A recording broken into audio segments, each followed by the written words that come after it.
Well, I don't know if it's streaming or not, so we're recording, we're going. Okay, welcome everyone to an episode of the Stallone Network podcast. And if you're watching this on YouTube or listening to this on YouTube, however you're listening or whatever on YouTube, let me give a little disclaimer here for I would say 90% of the complaints of our channel are people that don't speak English as a first language, which is fine. I don't know why that is. But people, we get some good comments, by the way, but we get a lot of like negative comments, a lot of thumbs down. We actually had one person ask, "What is this channel?" Even though it clearly states what the channel is, and every video that we do clearly states what it is that we're doing. Like the title says, it's a movie breakdown and review. And the people complain that we're not showing the movie for free. Okay. And I liken this to a robber or a thief going to your house with the intention to steal from you, but being mad at you that there's nothing worth stealing in your house. It's like, I don't understand. It's like, how dare you? How dare you not have that which I want to illegally stream? So my thing is, it's not that hard to illegally stream. Like, I've done it a couple times. I don't actually like doing it. I really don't. So I like to buy the product, rent it from YouTube, or go on Tubi like we use for this Death Race 2000. So whatever format that's legal, knock your socks off. And it's actually not that hard. And there's a lot of free streaming legal services. It's weird that they're coming to our channel to find the movie for free.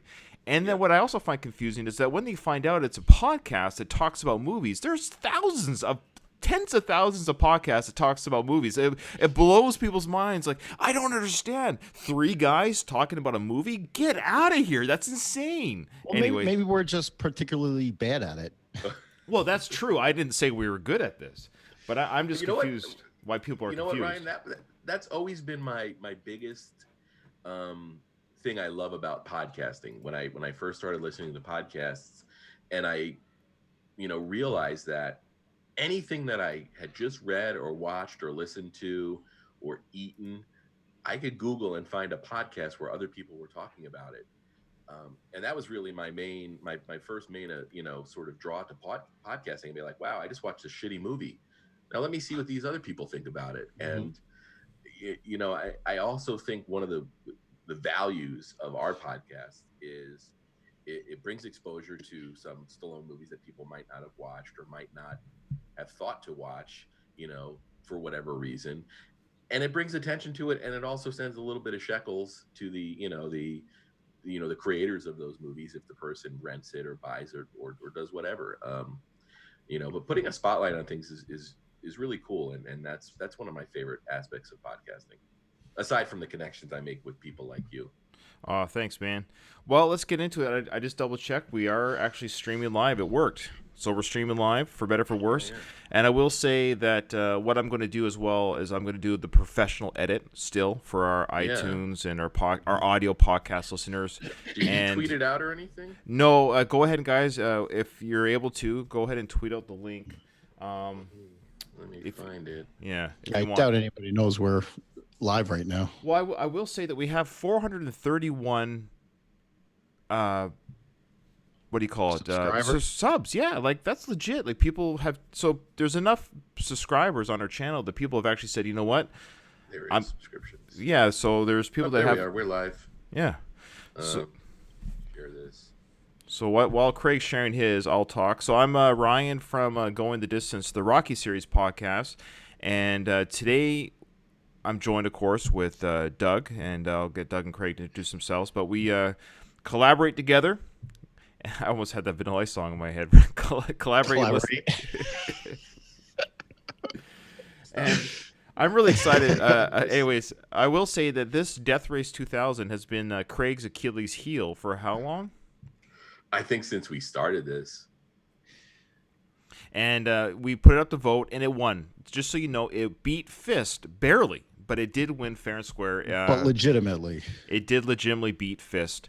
And I think the biggest complaint that people had about not wanting this one to win, and not in a bad way, is I think a lot of podcasts have covered this movie because of what it is, and not enough podcasts have done Fist. So for those people who voted for Fist, it's eventually we're going to cover every Sly film. We just like to have a little bit of a, what do you call it, a little bit of fan interaction before the films are reviewed. But eventually, we're going to cover all the Sly films, anyways. But I'm really happy, Craig, that this one for you. I am too, but I got to tell you, man, Liam, I believe it was Liam Dempsey. Um, he made me legitimately feel bad that that Death Race was winning, because his argument was a good, valid argument. We've talked about both of these movies on Slycast, so you know, but I do understand the frustration of there being a lack of talk out there about Fist, especially with the Irishman, which is up for an Oscar and stuff, and those are quasi related in the sense that Fist is pretty much the Stallone version of the Jimmy Hoffa story. Mm-hmm. Yeah, well, yeah, it would have been timely in that sense. Why don't you introduce yourself, Craig, and then Doug, you go ahead and introduce yourself, and then we'll get into this film. Yeah, hi, I'm Craig Cohen, and I occasionally host the Slycast, which is a Sylvester Stallone fan podcast where we sequentially go through Sly's career from the beginning to the end, and hopefully we never finish. And I will say that if you want to go to the Slycast archives, you will find our discussion of Death Race 2000 in episode 1. And the interesting thing about our early episodes, and Ryan and Doug, you probably remember this, is this was supposed to be Slycast was supposed to be, I think, 13 episodes.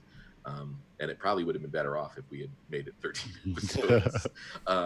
So we crammed a bunch of movies into each episode. So Slycast number 1, I think, covers all of the pre-Rocky stuff that Sly did. So in addition to Death Race 2000, you get quite a bit of other discussions about Sly's movies from that time. I will say, though, on the episode of Fist, that we did lump that in with another bunch of movies. So I am looking forward to when we discuss Fist on this show.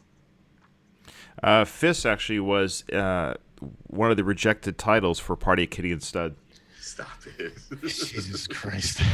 It's too early for that. Sorry. It's okay. We have nobody watching. It's fine. Doug, go ahead. Go ahead there, Doug.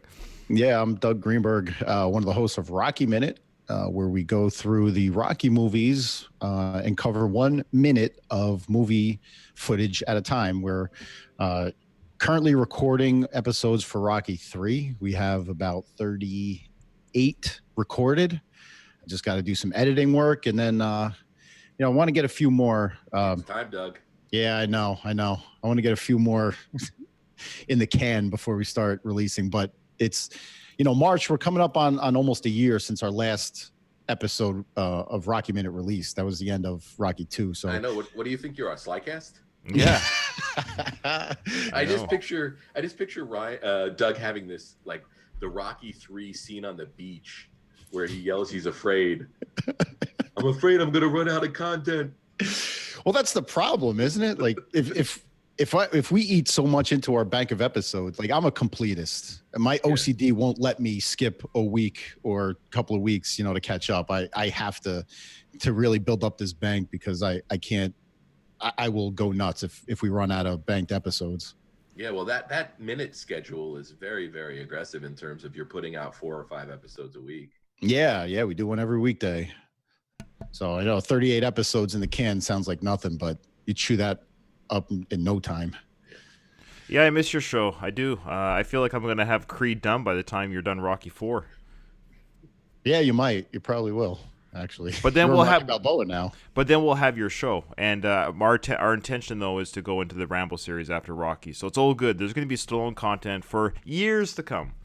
Years and years. Yeah. Well, let's get into this. Craig, why don't Ryan, you start? I don't think you really, plugged your stuff. I did when you were busy sharing our tweet there. That's good. I can't multitask, thank you. No, that's good. No, that's I can't either. Apparently, my wife can watch TV and her phone at the same time. I don't believe it, but so anyways, Craig, I want you to talk about the film first, what it means to you, and then I'll mention. We'll go in that order. And I'll go, then Doug goes. Kind of like when you first saw the film and all that good stuff. All right, excellent. Yeah. Death Race 2000, for better or for worse, is one of my all-time favorite films. I didn't even need to sit down and rewatch it for this episode. I've watched it so many times that I could probably recite the whole film. Wow. I'll tell you this: the short running time has allowed. When I was in college, I lived pretty close to one of my cousins who I, was really close with, and there would be days where we would just watch Death Race 2000 back to back to back, just because it was so short and so easy to watch. But the first time I saw this was probably the early '90s. A friend of mine was in film school, and he made a short film about a hitchhiker that I starred in with him. And in one scene, we run the hitchhiker over. So you can imagine in the early '90s, with no money, you're trying to run somebody over in a film. How do you do that? So we basically made a scarecrow that we ran over. It looks like junk, but it was fun. And one of the guys on the crew said, "Hey, have you seen Death Race 2000?" He goes, that scene where you ran the hitchhiker over really reminded me of Death Race 2000. So we immediately went out and got a copy of it, and I fell in love with the movie. I think it's I know, Doug, you asked in our offline chat about this, whether or not it was comedy, and it's absolutely a comedy. But part of the problem with the movie, part of the problem we'll get into was there was a tug of war going on with the movie, and we'll get into that after we do our introductions. But I don't see how anybody could flat out hate this movie. I could see people not understanding it, but it's by far Stallone's funniest movie. Funniest intentional movie. It's funnier than some of the quote unquote comedies that he made. And I'm not looking to change anybody's mind here. But to me, it is a pitch perfect film. All right, Doug? Or was it my turn? I can't remember. You said you were going to go next, so. Yeah, okay. I've never seen this film before, Craig. And it came out in 1975. So, of course, when it was released, none of us were born yet. I was born in 75. I was. You were born in 75. Wow. I was 74, and I was a little baby toddler, and thankfully my dad didn't sit me down in front of the TV to watch this. Wait, you would have scored 70 points for me. You're yeah, we'll talk about those points. Boy, oh boy. Yeah. So I was watching this film, and I had no idea what it was going to be about. Then I saw it was a Roger Corman flick, and I'm like, okay, or production. So I'm like, okay, well, we're going to see violence and boobs, and that happened. But that being said, I knew it would be a little bit campy and a little bit silly, so I totally was with that.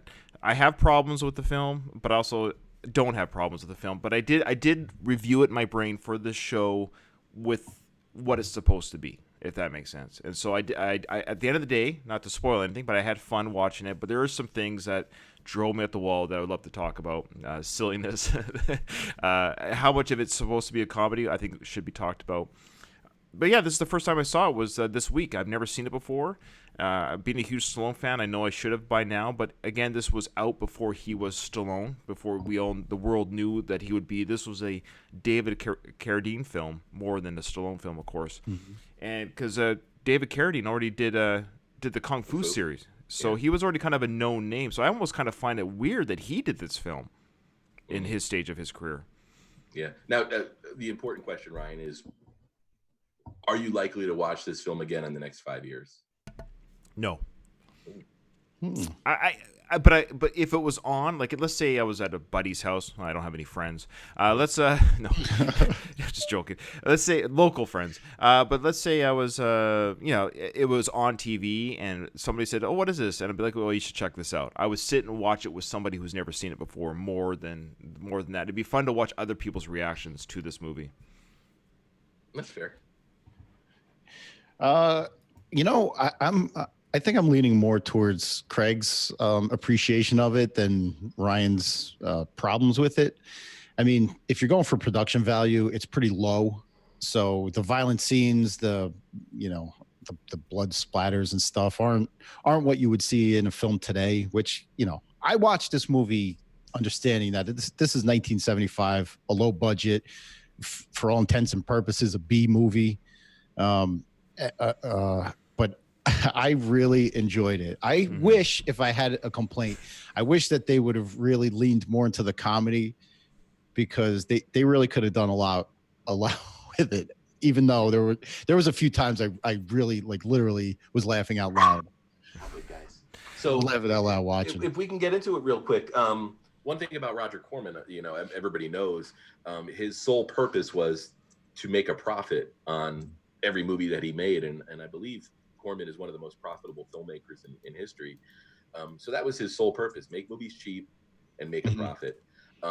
He's he's the cult classic B movie king, isn't he? Yeah, totally. And the director on this film was a gentleman named Paul Bartel, who is actually in this film. He plays the doctor that brings Frankenstein out of that quote unquote animated state to facilitate the limb transplants. Paul Bartel was a very, very sort of satirical filmmaker. He made a film called Eating Raoul. He made comedies. So one of the things in this movie was Paul Bartel saw this script and knew that it was a satire. It's kind of like Starship Troopers. It's so outrageous that you have to make it a comedy. But Corman wanted it to be a gritty, sort of violent, exploration at blood sport. So you get this weird sort of all the second unit stuff, people getting, impaled by, Machine Gun Joe's car and stuff. That was done by second unit, and it looks really, really violent, even though it looks like red paint on the people. Yeah. But then you had the scenes that Paul Bartel were directing where, the acting leans towards comedy. There's no part of this performance from Stallone that you can't say he's approaching this from a comedic standpoint. And I think, wait, we're not supposed to believe he is? I guess I laughed at him the most. That was the main point of his character, and it's a real shame that he never did a true villain again after this, because he excelled at it. It was great watching him chew the scenery. All right, so let's get into some of the scenes here. Do you want to play any scenes in particular, or you just want the movie to run in the background a little bit and we can talk about things, go back? Or I love the setup of this. Okay. I love how it starts at the start of race day. We sort of get the religious leader makes his speech, and then we cut to Mr. President, and it basically sets up where society is and how we got where we are. And you also get some awesome matte paintings with the monorail going by in the background. I noticed the monorail right away. It's like I love that. I mean, I know it's cheap, but it creates a really cool vision of New York City in the year 2000. And I love the introduction of all the racers. They're all gimmicks, and I'm sure you guys noticed Martin Kove, Sensei from The Karate Kid, as Nero the Hero.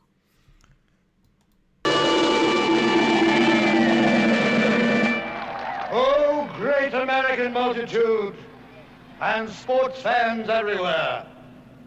Today we inaugurate the 20th annual Transcontinental Road Race. Today, the 5 bravest young men and women in this bravest of nations will risk their lives in the greatest sporting event since the days of Spartacus. 3 days hence, a new American champion will be crowned for all the world to behold, in awe, in respect, in fear. All right. Okay, so a couple things here. So this is called, again, with the Transcontinental Road Race. Okay. Or as Thomasina Payne will later say, the Transcontinental Road Rape. Yeah. Just like that. So right off the bat, I had never seen this film before, so I was like, oh, there's only 5 racers. I was like, that's it? 5 people competing? Okay.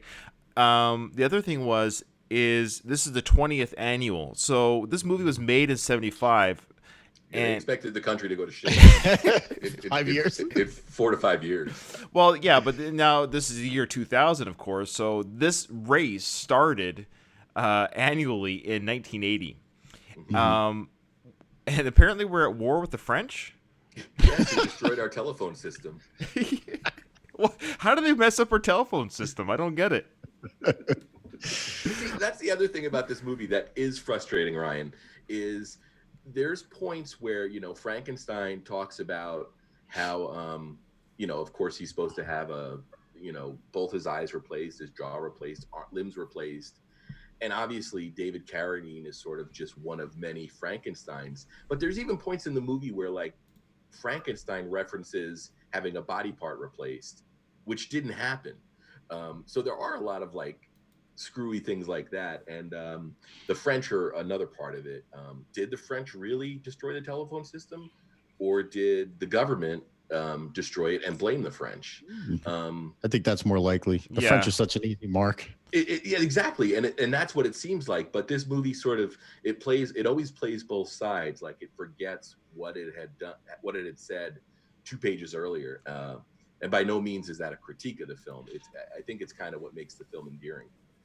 All right, let's introduce this character that we'll hear throughout the film. He's Bruce. the play-by-play guy. There's so much I got to say. I mean, I feel like they're racing across the country in 3 days. Is that possible? Yeah. It is. Okay. Yeah, no, I mean, when I drove here, when I moved to Las Vegas, me and my dad, I loaded up a 12-foot box truck, and my dad drove my car. We left on a Saturday morning, and we got here on Wednesday evening.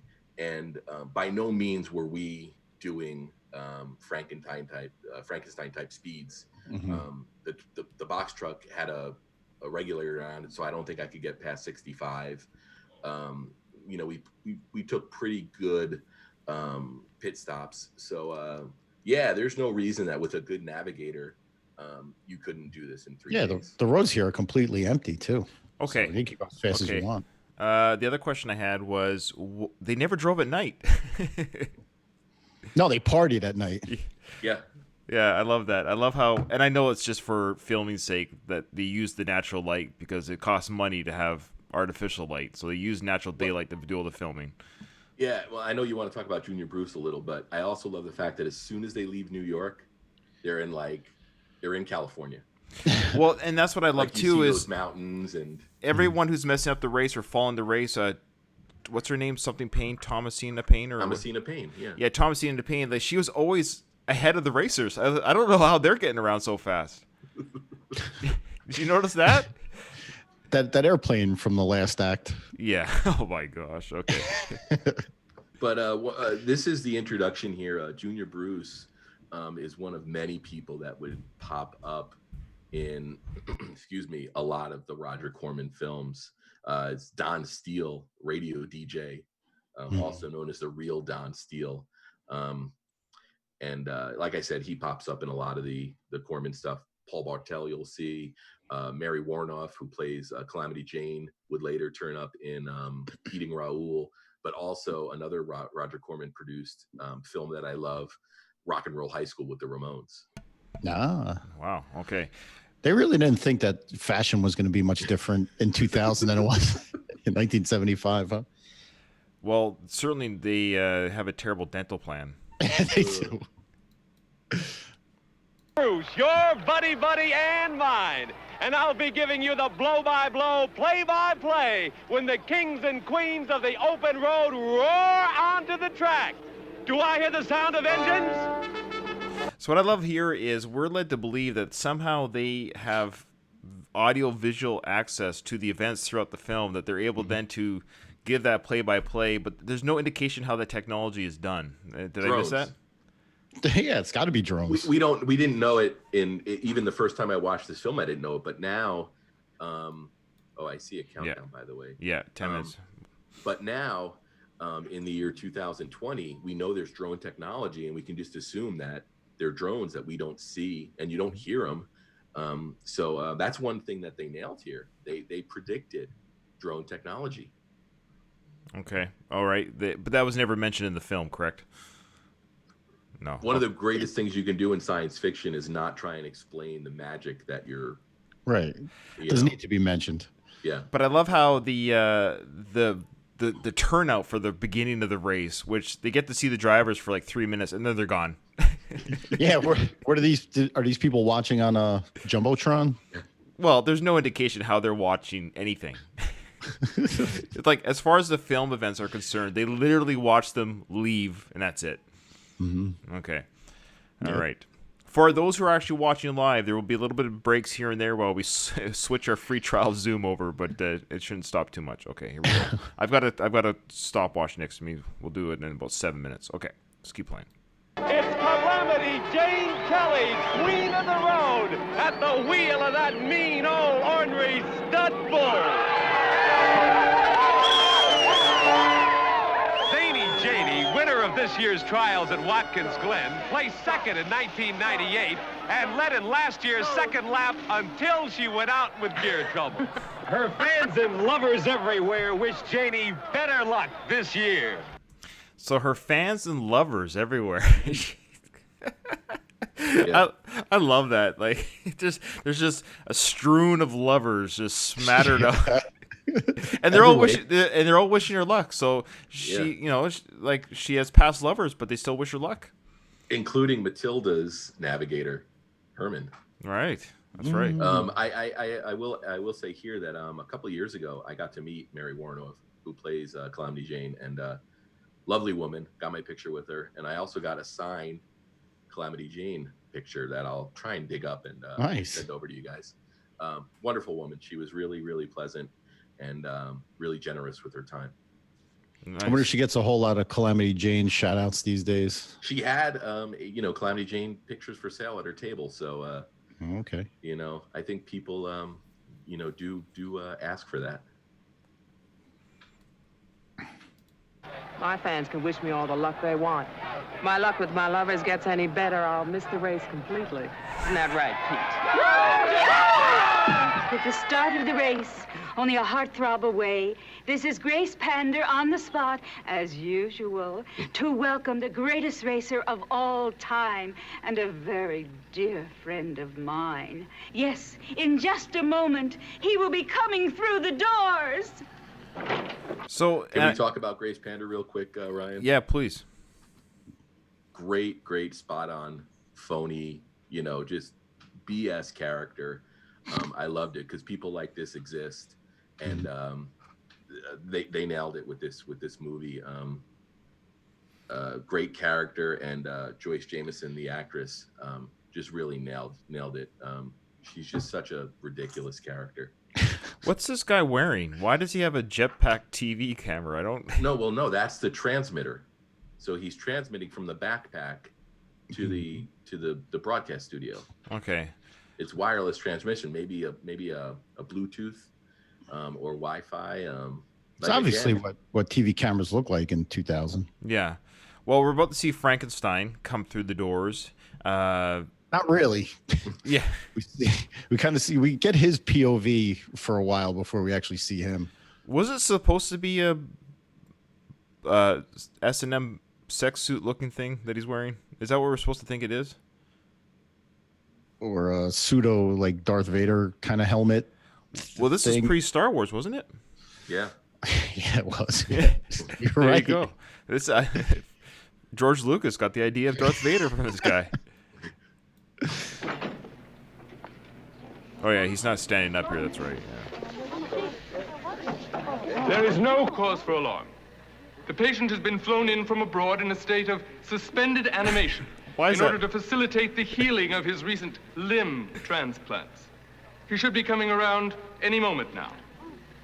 Oh, good timing. Perfect. Well, it's all theatrics. Right.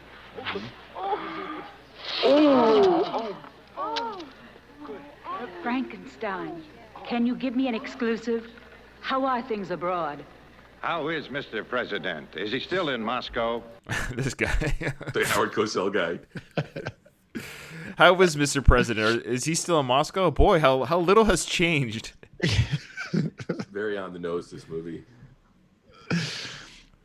All right, we'll keep playing for 2 more minutes, and we'll have to do our Zoom switch out. So for our listeners, what's going to happen is you're going to lose Doug and Craig, but you'll still see me while I reinstate everybody. I think that's how we're going to have to do it. Okay. Mr. President is in his summer palace in Peking. He loves everybody. And everybody loves him. Here she. So not to get political, but it's interesting they're talking about the president and they go right to the Nazis. Yeah, that going for the shock and awe kind of character, but Nazis weren't really a thing in 1975. Isn't it weird that they were closer to World War II during the filming of this than we are to the Yeah. are now to the film of this. Uh-huh. That's weird, eh? Okay, so it's a good place to stop, guys, and we're gonna have to do this live. So what we're gonna do is we're gonna end this meeting and just stand by for an invite in Facebook Messenger. All right. Okay.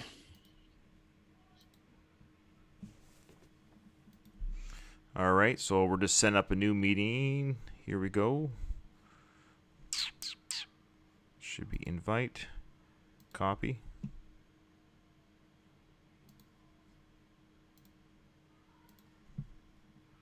Nothing but professional here.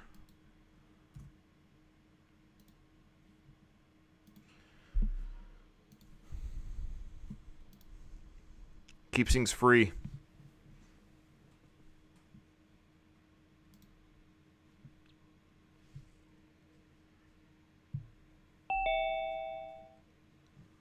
All right, you back? Oh. There you go. So that's pretty harmless. That wasn't too bad. All right. We're all good? Yep. Okay, so there you go. That wasn't too bad. So 2-minute break, and then we go back on. Okay, so now they're introducing the next contestant. Here we go.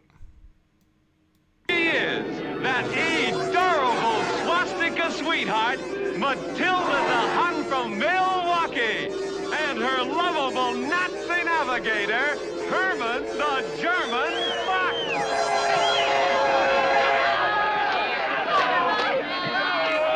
So it looks like we have some fighting in the crowd. Is that some political hostilities going on there? Mm-hmm. Yeah, I think you've got the Nazis against Frankenstein people, or just people that don't like Nazis. I'd really like to know for the filming of those crowd scenes what the people in the stands were told, because obviously none of the action we see with the cars was filmed when they filmed these crowd scenes. So I'd really like to know what was going on there and what those people in the stands were told. They're told it was a Trump rally. No. Just joking. Just a little political humor. As a Canadian, I'm just joking. All good. Did they tell them like much, or they just handed out Nazi flags to certain people? Or yeah, it's one thing I'd really like to know, because it had to be interesting.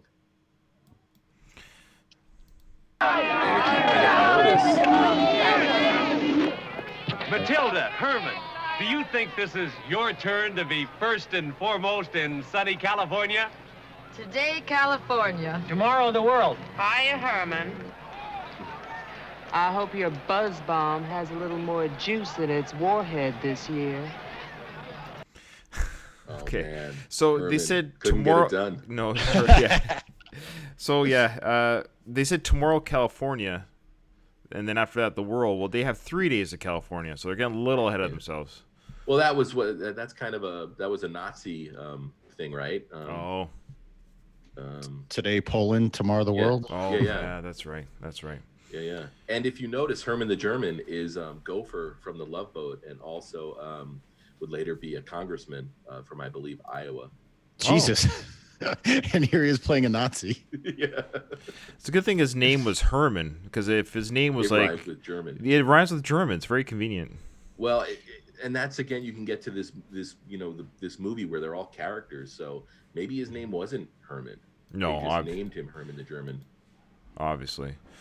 Hey, Craig, can you when you play, can you lower the volume of the playback, like just a little bit? I can't. Ryan can. Did I say Craig? I'm sorry. I meant Ryan. Yes, I can. My apologies. Less than a 20th of a second. Would you care to comment on that? No. How do you feel about going into the race with a navigator you've never met? You'll love Annie. She's a red-hot sex pot. She better be a red-hot navigator. Where are they? No more And why is there so much unused space? Did you guys get any like Clockwork Orange vibe from this movie? Yeah. Well, this was kind of how people thought the future was going to be. There was be all these wide open spaces. They'd be white. Yeah. Like later on in the movie when we're at their hotel room. Oh my God! Yeah. Canaverous. It's like a bed in the middle of this giant room. All All right, so we're going to get to Machine Gun Joe's intro here. Hey, Nero the Hero Lottigan. Never is finished. Oh, no, not yet. Sorry. But 3 big wins in the provinces this season, plus a brand new beast, means Nero's not fiddling around. I forgot about this guy. Still, Cleopatra, and stop blocking me. My fans would have seen. I wish he didn't die so soon. Yeah, he's the Karate Kid dude. Yeah. And the Rambo 2 dude. That's right. Rambo First Blood Part 2 dude. Yeah, it's interesting, the Stallone connections, right? Because, of course, John G. Avildsen directed Karate Kid, which this guy was in. Then they were in together, of course, in Rambo Part 2. And here they are in Death Race 2000. I wonder if they talked about Death Race 2000 when they're on the set of Rambo 2. Yeah. Well, you have to wonder if they even filmed together. Because by the time they get to their first pit stop, Nero's dead. So aside from, I think, when they're all on the starting line, I don't even think you see them together. They probably filmed together for half a day, maybe. Yeah, maybe. So but how could you not talk about this movie? Those look like good grapes he's eating there. Yeah. Never seen a has-been before? All right, so here we got the introduction of Frankenstein meeting his navigator. He's never met her before, so this navigator, I guess, has been assigned to Frankenstein. We know navigators have survived. Oh, that's and just right. a quick aside, I've actually seen this car here in person. For a time, there was a Corvette museum in Cooperstown, not far from the Baseball Hall of Fame. I believe it is no longer there, but Frankenstein's car was the frame of a Corvette that was modified, and the owner of the Corvette Hall of Fame had Frankenstein's car on display, and also a screen and projector set up in a screening room, so you could sit there and watch Death Race 2000 on a loop. Oh yeah, yeah. That's great. So me and my cousin took the drive to Cooperstown. We watched a shitty 35 millimeter print of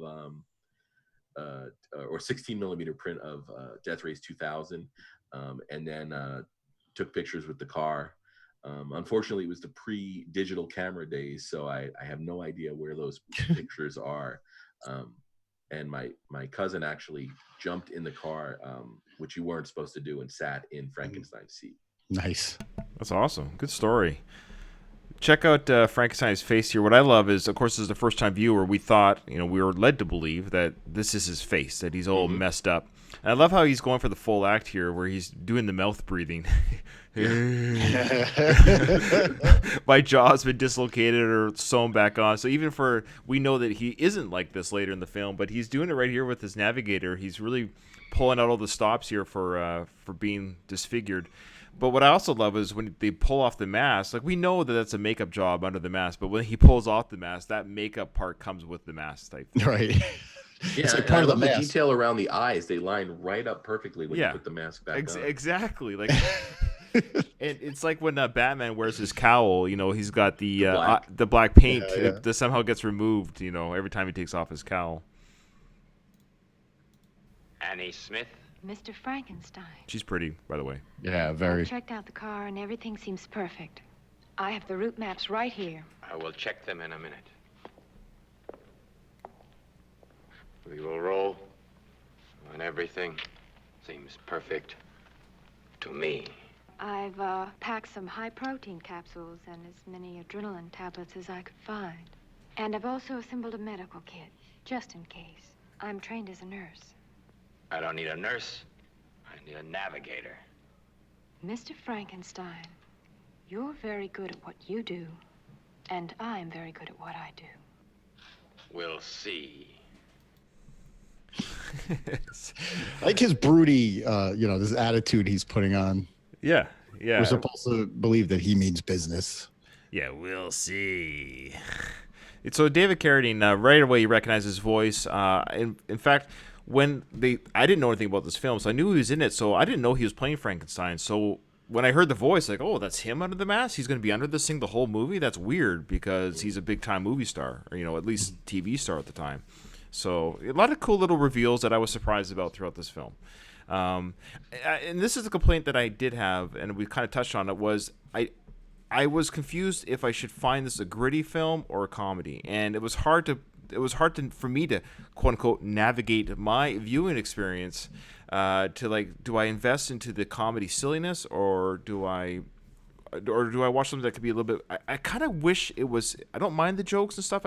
I was wishing for more brutality because I got a kick out of the brutal deaths. Well, and that's one of the frustrating things about the Jason Statham death race that we got. And I actually saw that, if you can believe it. I've seen that, but not this one till this week. Yeah, I mean, they really could have leaned into doing a gritty remake of this film, and instead they did that whole prison thing, all kinds of nonsense surrounding that. And they've made like 4 other ones. Right. Of note, they did make a true sort of, I want to say, a remake of Death Race 2000. Roger Corman. It's on Netflix here in the U.S. Death Race 2020, which is kind of Death Race 2000, but made in 2015 or whatever.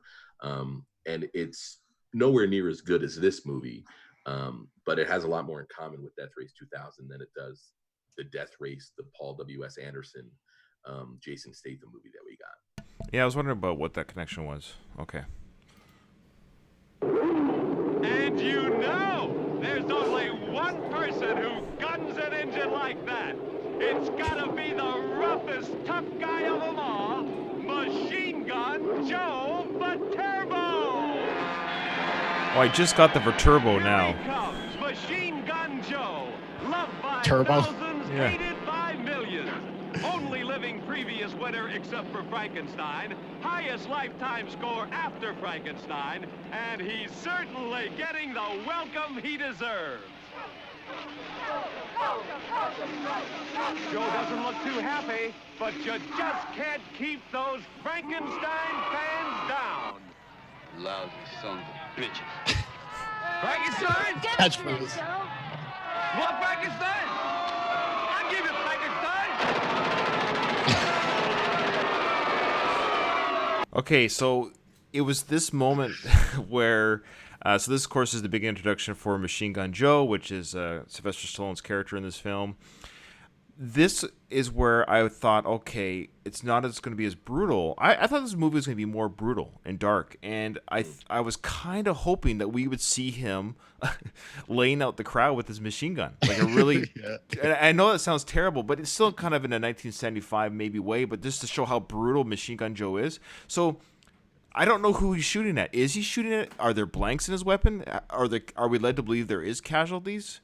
Well, and then also, would he have gotten points for them? I guess the race didn't start, so the answer is no. No points yet. But again, no. This is that disconnection between the shots of the racers and the shots of the crowd. I don't think whoever did the crowd shots knew they were supposed to get coverage of civilian spectators being slaughtered. But I got to say, as soon as Machine Gun Joe roars onto the scene here, you see what a star Stallone is. And this is pre-Rocky Stallone. It's post Lords of Flatbush, which I think a lot of people give credit for him being where he is today. But don't ever say those words again. I think this movie showcases what a star Stallone was prior to Rocky in terms of his potential, because as good as everybody else is in this movie, Stallone far and away steals it. Oh, totally. Pitch perfect writing and pitch perfect delivery from Stallone. And I said earlier, it's a real shame that he never played another true villain before, because he really he excels in it in this movie. He plays the role perfectly. Spy Kids 3. Yeah. Okay. I was upset that the guns on his car didn't fire. I thought that was going to be a thing, but probably too much money to make that prop. Yeah. These are pretty much paper mache props thrown on the front of the cars. So, Craig, then your thoughts? Did he kill people in the crowd, or did he scare them? Absolutely, he did. It's just I think the budget and lack of communication between the second unit and the main unit. They just didn't get the coverage they needed, and they couldn't go back and get it. But only the lousy sons of bitches. Yeah, and there we see a little bit of a Rambo. Where he's firing their gun, and you see him, do that scowl. It's a Rambo scream, basically. Yeah. He does that a lot in this movie, the Rambo face. Yeah. Sole survivor of the Titanic pileup of '95. Only two-time winner of the Transcontinental Road Race. Frankenstein. Ripped up, wiped out, battered, shattered, creamed and reamed. A dancer on the brink of death. Frankenstein, who lost a leg in '98, an arm in '99. With half a face and half a chest and all the guts in the world, he's back. God only knows what he looks like under that mask, but he is back. In the name of Mr. President, America loves you, Frankenstein.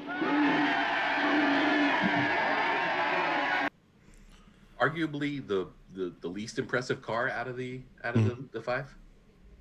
But the best outfit. Oh. Is his name serendipitous? Because did he always have the name Frankenstein, or was it when they started to rebuild him? That's the question I had. That's the question I had. What came first, his supposed reanimation of parts, or because he's been racing for how many years? At least the whole time. What they say was the first. He was part of the pileup, the Great Titanic pileup in 1995. Yeah. So maybe at least 5 races, and he's won it twice. Yeah. Mm-hmm. So here's that scene there here. We go. There's that beautiful shot. That's hilarious. Cartoon animation back there. So we see that this event is streaming to people's TVs who are watching on TV. Mm-hmm. Now, where's this location? We have for our listeners, we've got a shot here of this almost like a hellish-looking staircase that leads up to. Where is this? That's Peking, right? His Peking. summer palace in Peking. Okay, so they got a camera crew in China to talk to the president, but he makes his way. Am I right by saying China? I should check myself. Yeah. Okay. Peking is China? Yeah, I believe so. So I love how we have. I love how we have. Yeah, that we still have issues with the U.S. mingling with China and Russia still to this day. So the president is in China for whatever reason. The summer palace. Come on, man. Is that what I don't know. I'm terrible. When Frankenstein came out of the suspended animation, they asked him if he was in Moscow, and Frankenstein said no, he's in his summer palace in Peking. Oh, okay. Oh, I thought it was an actual place, Summer Palace, China. Sorry. Oh, Jesus Christ. I was that like, sounds like a Chinese restaurant. That's what Let's go get the Peking duck at the summer palace. Actually, I heard that's where the coronavirus started. Was the Summer Palace? Oh man. Okay, that's topical. So he's very. Thank you. So he's about to give his speech to his children from China, from the Summer Palace. Here we go. Whom I love so dearly. It has been my duty in the long and difficult years since the world crash of '79 to serve you as best I could. Never before in history have the masses forgone all comfort so that the spirit of genius might thrive and seek the golden key to a new time of plenty in the fertile field of minority privilege. And now, my children, the drivers are ready, the world is waiting. Once more, I give you what you want. All right, so off they go. I like the off-key Star Spangled Banner in his speech. Yeah. You know, it's like there's something a little crooked. It's been perverted. Also, here's a little bit of a conspiracy theory. He's not actually in China because he ends up in California at the end of the race. So yeah, well, 3 days. Well, they travel across the country 3 days. I guess he can fly there in one. He could, but I think again, this is part of the smoke and mirrors that is this government. He could be in a studio down the street from where the race starts. And again, here we are. They come out of the Lincoln Tunnel and they're seemingly in California already. Because Doug, you can attest to the fact that there's no mountains like that anywhere near when you get outside of New York City. No, the other side of the Lincoln Tunnel is very, very urban. The greatest trick they pulled. Suburban. The greatest thing they pulled in this film, I will say, is empty roads. Yeah, never another car on these roads. So they use some pretty expansive highways, and I give them credit for having just their 5 cars and less on the road at any given time. Well, I read something about the stunt drivers not driving. They had to speed it up. Yeah, yeah. Well, especially like I think the director was driving during some scenes. I lost Doug. I'm not sure if it's me or Doug. I think we lost you. Wiggle your mic or something. We lost your audio completely. It crackled out.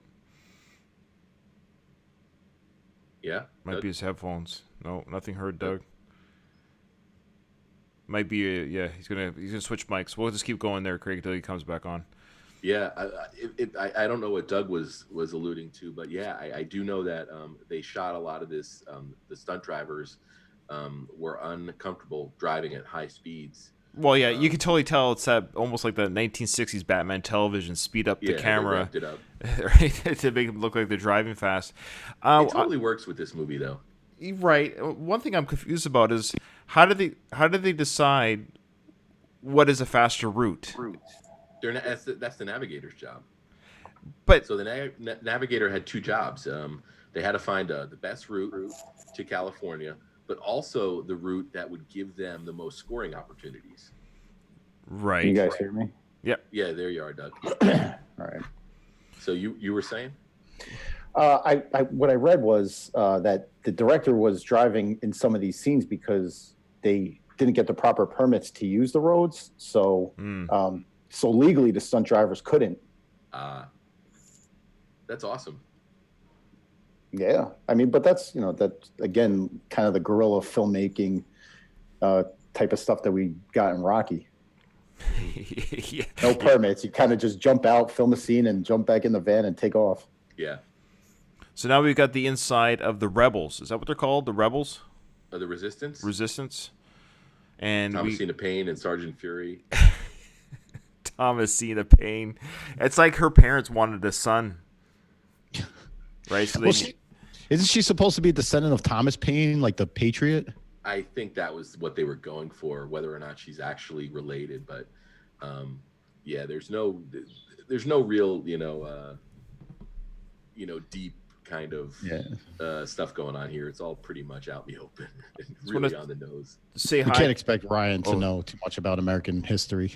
Yeah, well, I know more about your U.S. history than you do about Canadian history. I'll tell you that much. That's goddamn right. That's absolutely fair. I just want to say a couple of our listeners have come and say hi to the channel. That's Bill V. You know Bill V there, Craig? Because he said here, he goes, "It's about time, Craig." So maybe he might just be a listener of our show in general, so he knows how Death Race 2000 has eluded us for so long. Mm-hmm. Yeah, thank you, Bill. And then Robert Medina just said, "Hola, fellas." So one of our he's a returning fan. Yeah, for sure. So welcome, guys. Yeah, so here we got the Rebel Alliance, the Star Wars Rebel Alliance, fighting Darth Vader, Frankenstein. Maybe George Lucas really did rip off this show. Who knows, right? Maybe. So the president talks about how he's made the U.S. the greatest power in the known universe. Do they have any other connections with outside planets? No, it's nonsense propaganda from a dictator, basically. He called it United Provinces of America too, right? Yeah. States. I wonder if you guys had the metric system by now in 2000. Nope. well, no. Actually, in all, to get serious for a minute, which we don't do here that often. I do remember when I was in elementary and middle school, they made us learn the metric system because I think there was a point where there was talk that the U.S. was going to join the rest of the world and go metric, but I guess the lobby for feet and inches was just too powerful. I think you guys still have to kick that racism issue, and then we'll let you in on the metric issue. One step at a time. Baby steps. Yeah. Well, your president has baby hands, so maybe baby steps will be next. I'm just joking. We love Trump. I don't know. I just got to play both sides of the fence here. I'm bipartisan, right? Is that what they call? I gotta play both sides of the coin here. I don't want to offend any of our listeners. And I love the reconstituted flag as well. They've changed the American flag. Yeah, it looks like almost like a Chinese influenced Russian mix, American mix flag. Yeah. No blue. They got rid of the blue. Yeah. Also given you the most popular sporting event in the history of mankind. The Transcontinental Road Race, which upholds the American tradition of no holds barred. No holds barred. So, no holds barred, guys. You guys are both U.S. citizens. Is that an American tradition right now that you guys are No living? holds barred? No holds barred? Like, in what concept? It's a Hulk Hogan movie. It was. It was, and the giant black guy with the Zeus. weird eye, Zeus. Yeah, Tiny Lester. Yeah, that guy, Tiny Lester.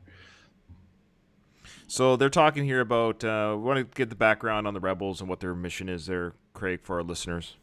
Well, they're not down with the current government, and they're resistors, and they're looking to basically take Frankenstein, who is seemingly the most important commodity that the government has, and kidnap him, which would force the race to be canceled, which I guess would put people's faith in the government. Would take people's faith in the government away, because obviously people want the race. I'm not really sure what their end game was.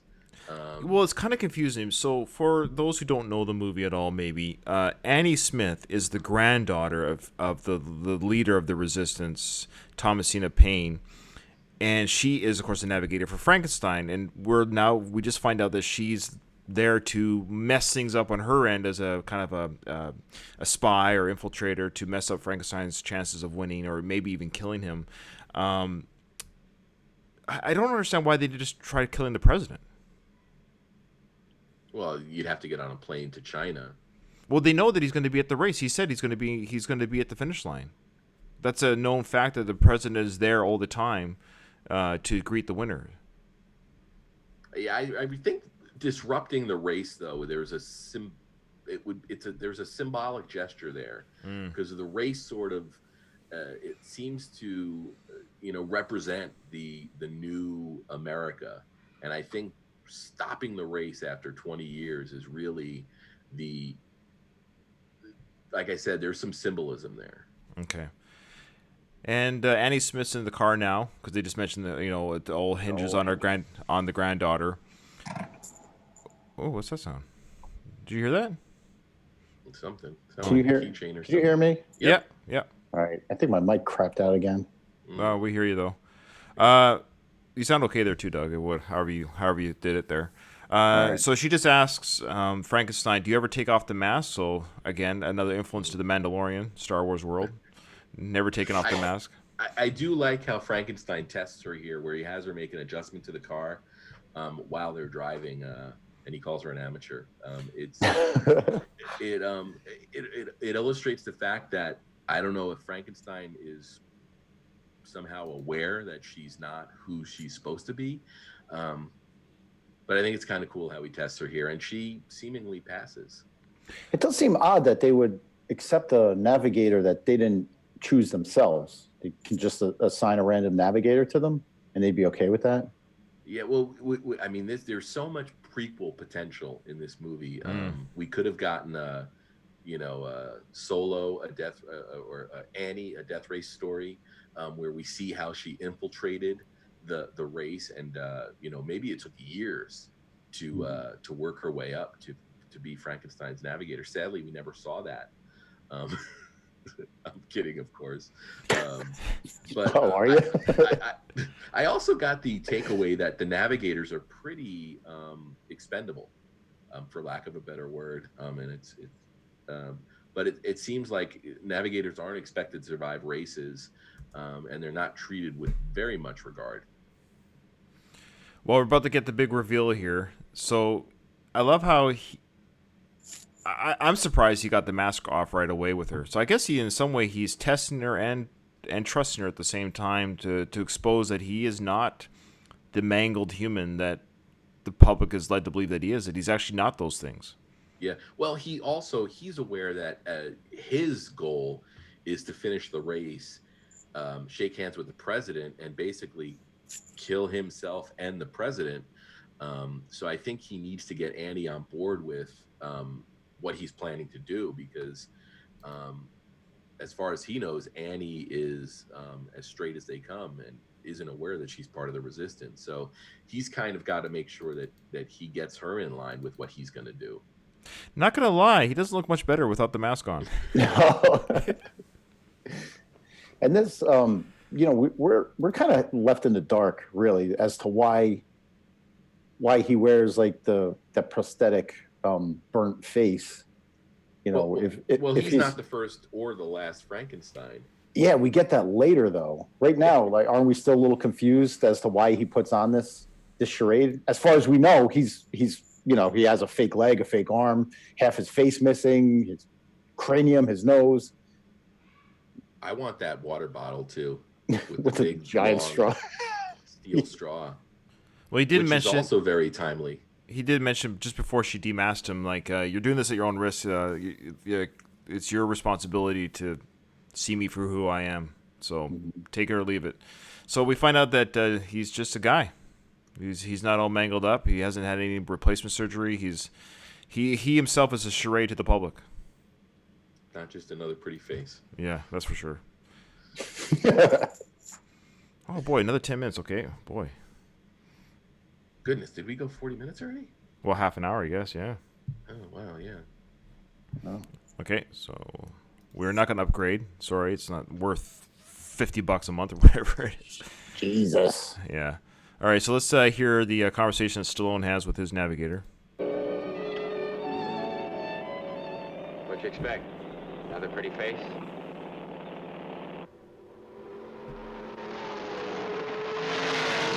They really love you, Joe. Yeah? Then how come they ain't down there on the road proving it? Hey, you better make this left turn. You'll shave off about 2 miles that way. Yeah, all right.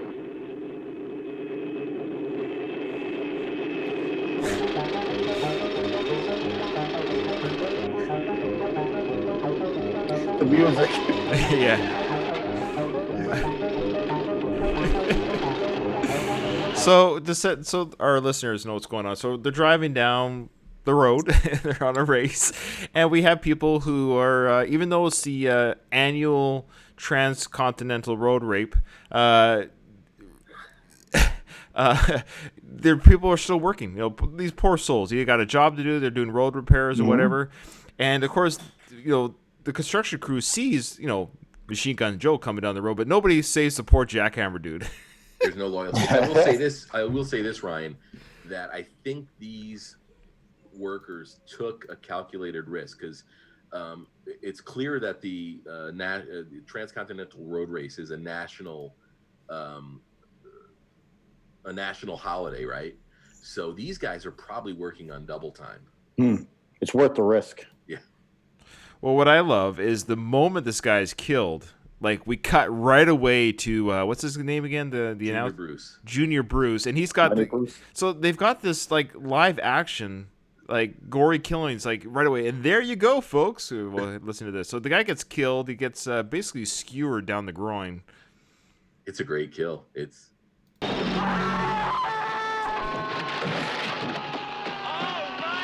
right, and yes, sirree, a clean hit, a perfect hit, and no pain for the target. I think I heard him say.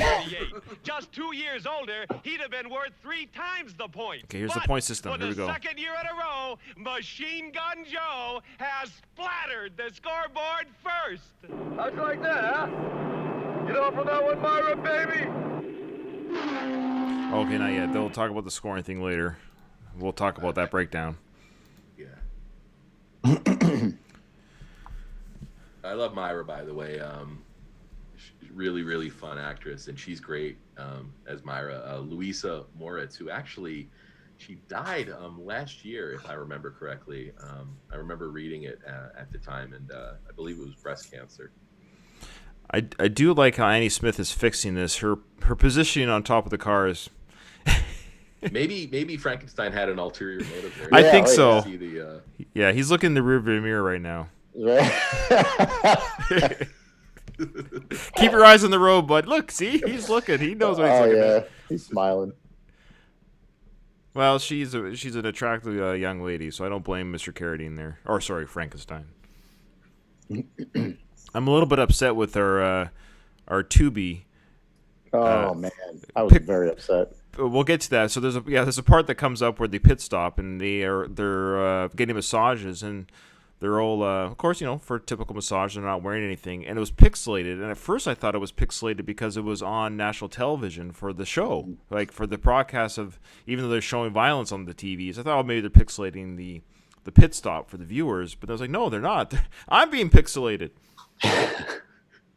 Roger Corman wouldn't have any of that. That's true. Oh, here's the point system. We'll get. So why don't we do a quick switch around with Zoom, and let's do that again. So stand by, guys, and then we'll go over the point system.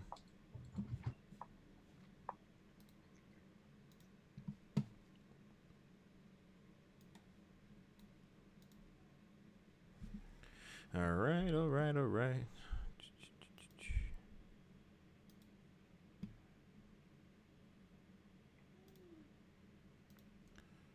Dun, dun, dun. Dun, dun, dun.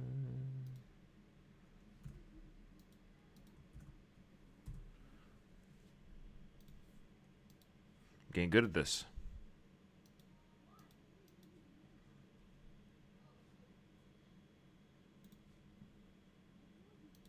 All right, hope everyone's enjoying our coverage of Death Race 2000. It's fun.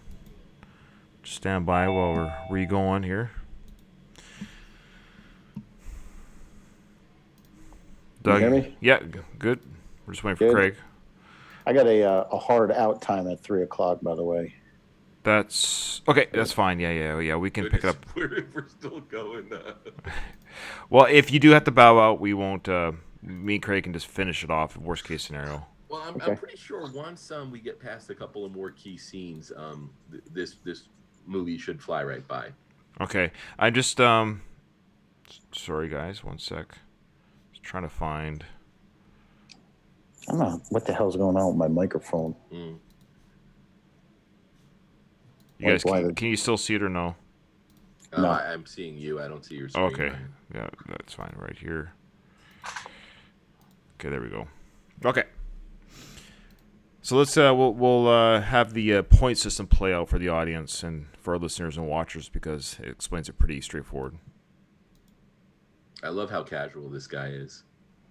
To Pennsylvania, the cradle of liberty, it seems apparent that our citizens are staying off the streets, which may make scoring particularly difficult, even with this year's rule changes. To recap those revisions, women are still worth 10 points more than men in all age brackets, but teenagers now rack up 40 points, and toddlers under 12 now rate a big 70 points. The big score, anyone, any sex, over 75 years old, has been upped to 100 points.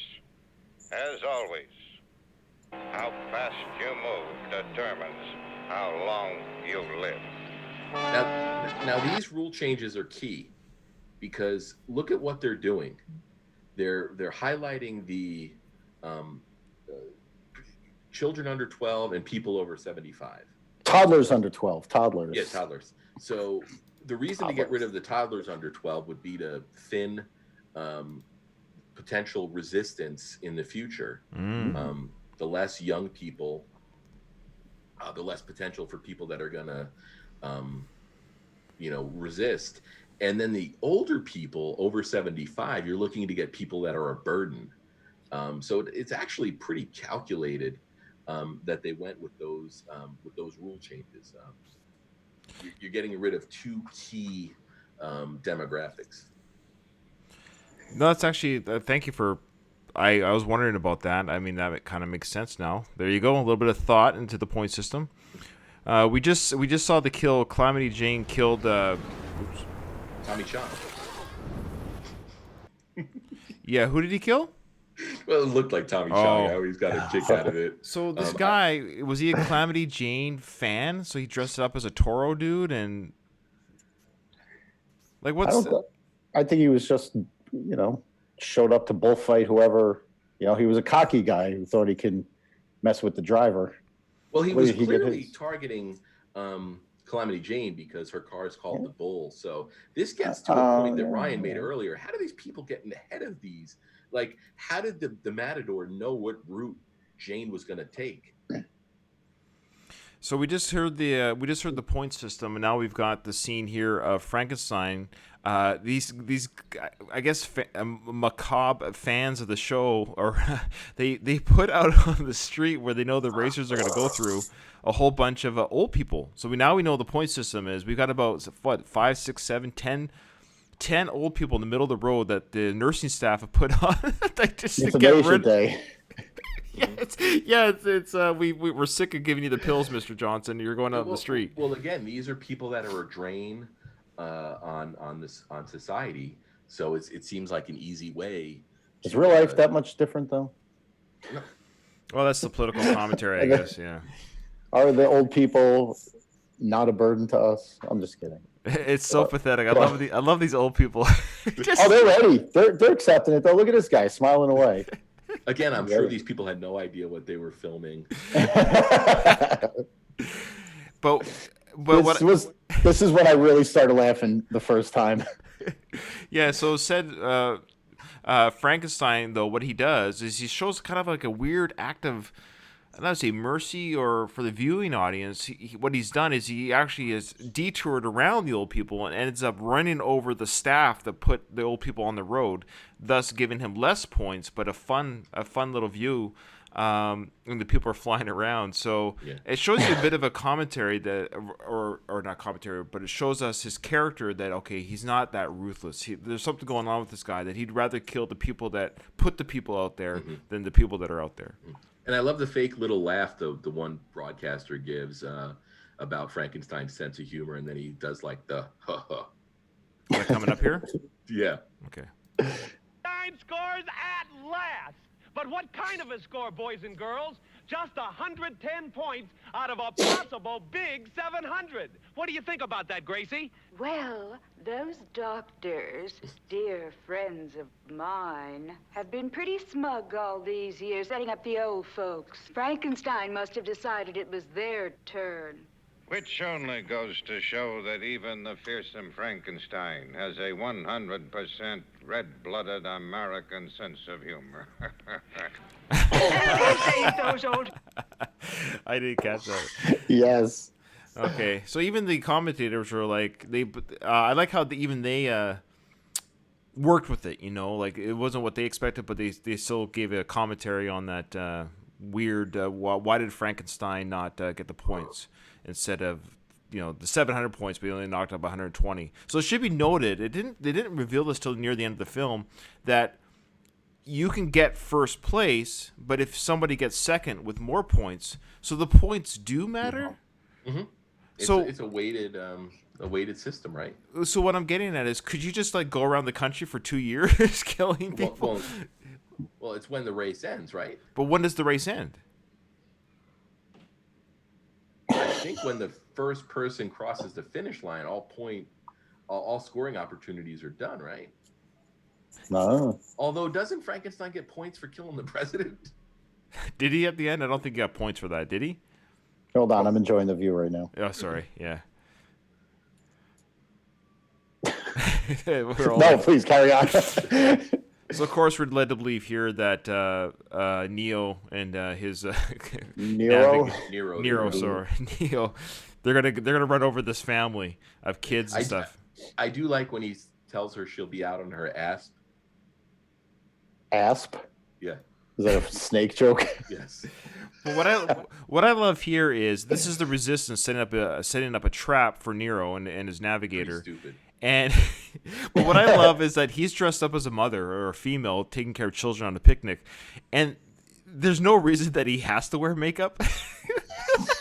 Because he's got the mustache.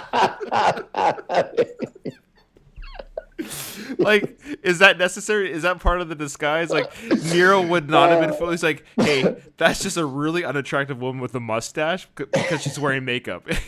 I think maybe Sergeant Fury's got a little bit of a kink going on. Yeah, maybe that was just for him. Yeah, I was gonna say, like, when it came to dressing him for this mission, they're like, okay, we'll put you in this dressing hat. He's like, give me some lipstick and eyeshadow. They're like, well, that's not necessary. No. I think he's got a little bit of blush there too, Ryan. Yeah. Oh, you got. Who would leave a baby behind? It's a scattering. Well, it's a doll. Well, I no, but I mean, that, I think it's a doll within the movie too. No, Nero obviously thinks he's going to score it. That's right. No, he's going to run over. He goes, bye, baby. Hello, 70 points. Yeah. But that's the thing. I mean, from Nero's think? perspective, why would you think that somebody would leave the baby? And then also, wouldn't you go for the three people that are kind of clustered together? Well, they're behind the tree.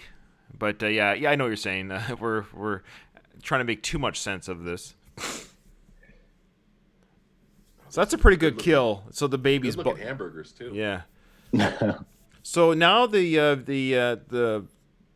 command and control people of the race here are panicking that Nero got killed, which is weird because don't they get killed in these races? Is it because he was sabotage killed? Yes. Okay. It wasn't a crash with another racer or anything like that. Now, it's kind of an incongruent issue here, but we're led to believe that the viewers are seeing this race in real time because the commentator is anyways. They're not seeing the setup that's done. Like, how much is the audience seeing? Is there a delay maybe in the broadcast? No, I think they saw. Well, they didn't see what we saw with the resistance. So all they saw was Nero with a target, and then Nero blew up. Yeah, these drones got to be following the cars themselves, right? Enough with these drones. I love how the network though has Grace ready to go live with the first victim's wife. I think that's great, and I got to say that this is the first time that I really started to make a connection with the Running Man, which was another sort of untraditional blood sport that is also propaganda based. Where I think the Running Man takes that idea and went a lot further with it, but here with the interview and the fact that this woman won a quote unquote high rise vacation home, obviously she didn't. I think it's kind of cool. I think there's a lot of really cool concepts here that they explore if you take the time to think about it after you watch the absurdity that is this movie. Yeah, well, and for sake of time, what we'll do is we'll keep it playing, guys. We'll just keep playing. If there's a part you wanted me to go back to play the audio, we will. But we just keep talking about the movie that is Death Race 2000. So the scene that we have here is now Thomasina Payne has intercepted the airways with her plea to rid themselves of the president and of his ways. The one thing I wanted to know is, so the racers have a broadcast feed? Yeah, that's what it seems like. Yeah, because now we see Frankenstein listening to this speech. I guess it's playing on their radio. Yeah, so they're listening to their own race. I guess it's weird. It'd be like a hockey player listening to the play-by-play while he's playing a hockey game. Yeah, and you don't hear it during their conversations. Like when Frankenstein was having that conversation with Annie, we didn't hear the race in the background. No. A little bit of a flub in a film that's full of flubs, but yeah. It's one of those. It's a plot device where they get to hear what we're hearing, so they understand what's going on in the storyline. Yeah, don't be so nitpicky, Ryan. Yeah. It's not me. Craig brought that up. I know, and I love the fact that Frankenstein really no-sells it, and Annie's trying to say, "Hey, aren't you afraid?" And Frankenstein, pretty much brushes it off, and all the other racers seem concerned. So we have another setup trap here by the Rebel Alliance. I love this one. You guys they're bumbling fools. Yeah. They completely miscalculated which direction they were going. And they don't hear the car approaching from the back. So here we go. This shows the map here of them navigating throughout the country. And like I said before, some of them go right, some go left, some go straight through, but they always end up at the same spot anyways. Is there any indication that whatever route they seem to take, they always seem to end up at the same spot? Well, again, you have to find the best way to get to St. Louis, which is your first pit stop, but also the route that's going to have the most scoring opportunities. This is more Machine Gun Joe, right? Yeah, this is a brilliant scene. Let's play this one. So the setup here is you got a guy putting up a sign, and one guy's on the ladder. A big Frankenstein banner, even though Frankenstein is not there first. How disrespectful. That's true. And Machine Gun Joe just hates the celebrity that Frankenstein has. The sacrifice. Where's the one that says Welcome Joe for Turbo? Score the son of a bitch, Joe. You need every point you can get. So that's a pretty good stunt, the guy on the ladder hitting the pavement there. Yeah. Put him out of his misery, Joe. Hey, is that fair? Yeah. Hey, should I let him go? Fair's always right. That's what he's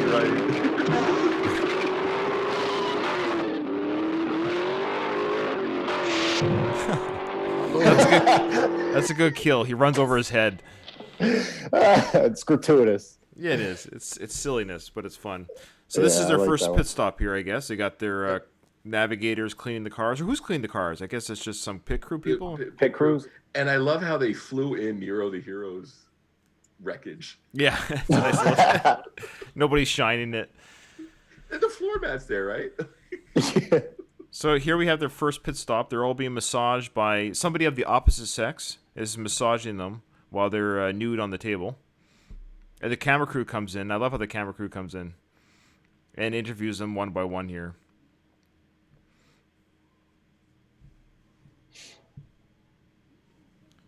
Here's another character we really don't get a lot of backstory on. Who's this guy? I think he could have gotten a prequel too. You're dying for a prequel. Like, is that you, Big Gun Doug? Is that you as an extra? I got to tell you, I wonder if Stallone saw this guy on set and was like, inspired to pump up a little bit in later years. Like that guy was his inspiration. So, that guy's huge. Yeah, he's got the tats on him too, which wasn't that common back then, or?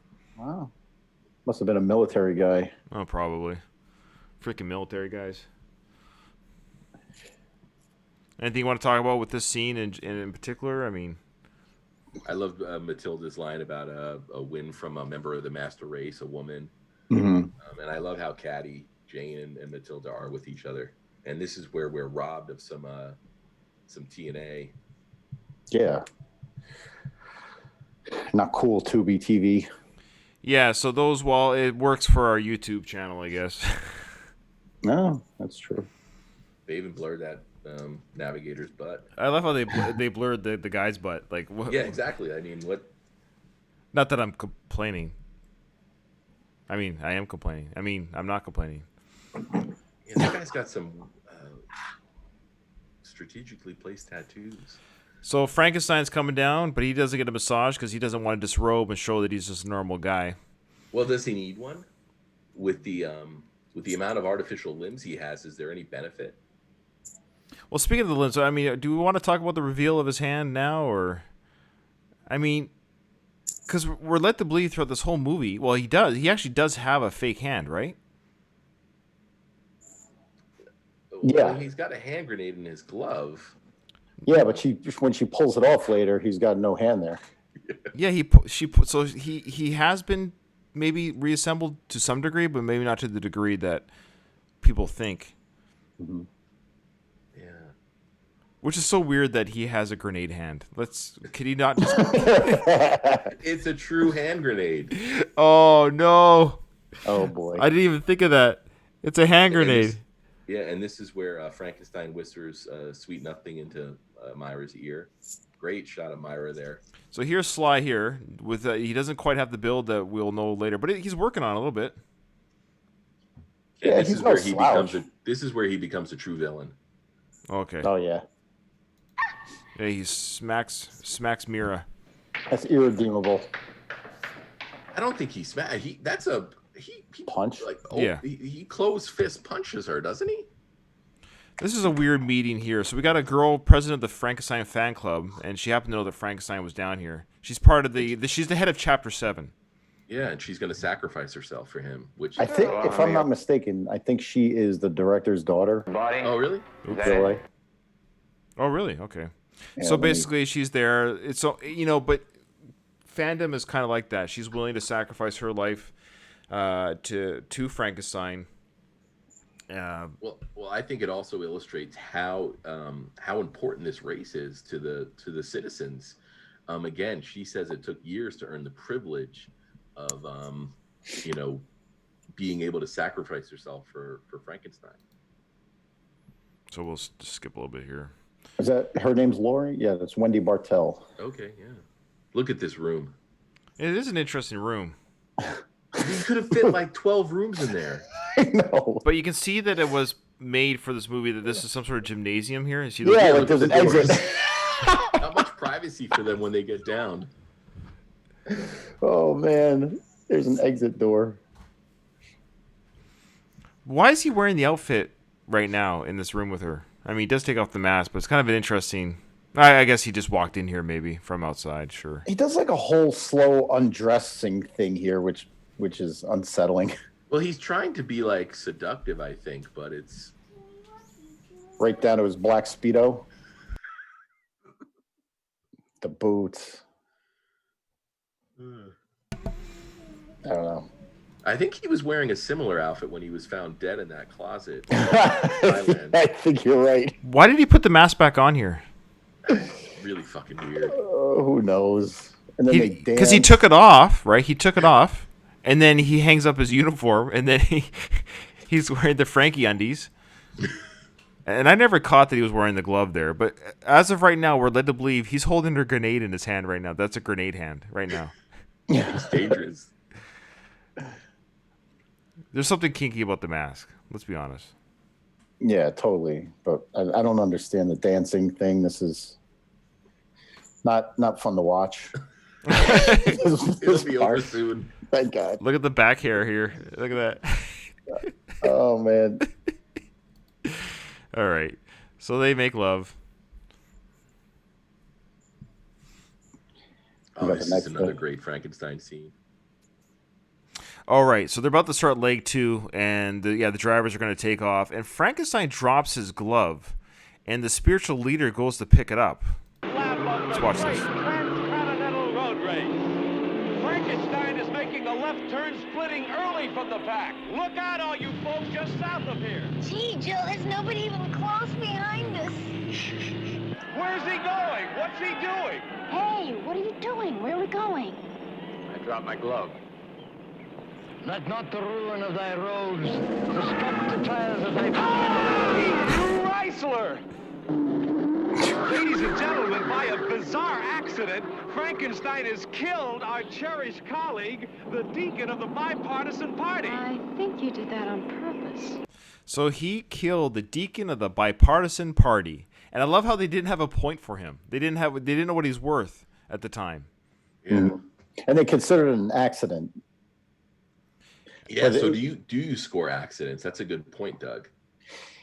Is this also part of Frankenstein's grand plan to wipe out the administration? Yeah.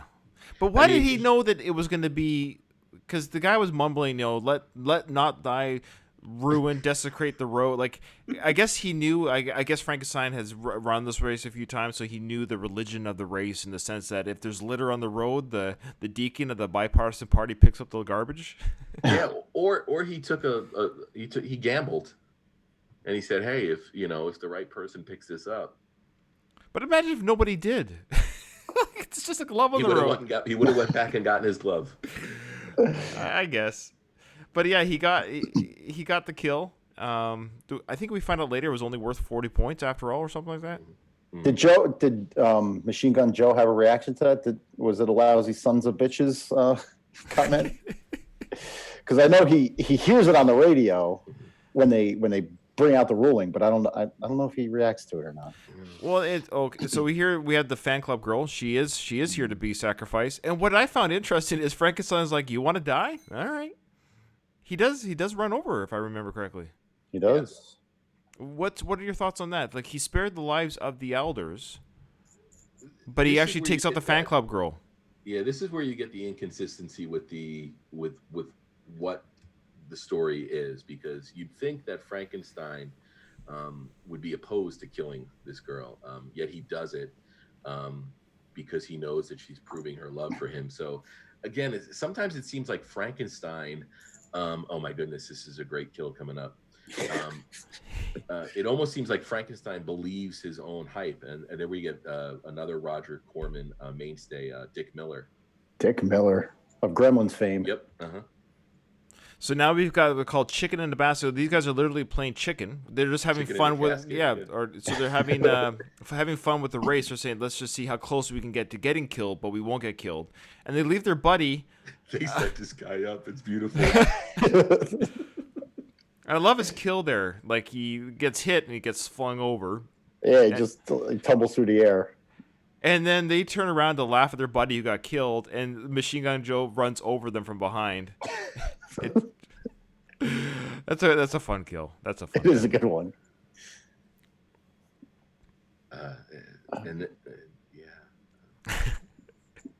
this is there's a lot of good stuff coming up. Don't we get we get? Hang on, play the audio for this scene. Okay, let me go back. Oh, this is where he calls her a baked potato. I love that. I didn't mean to cut you off. Sorry, Craig. No, it's fine. Hey, who got the last laugh there, huh?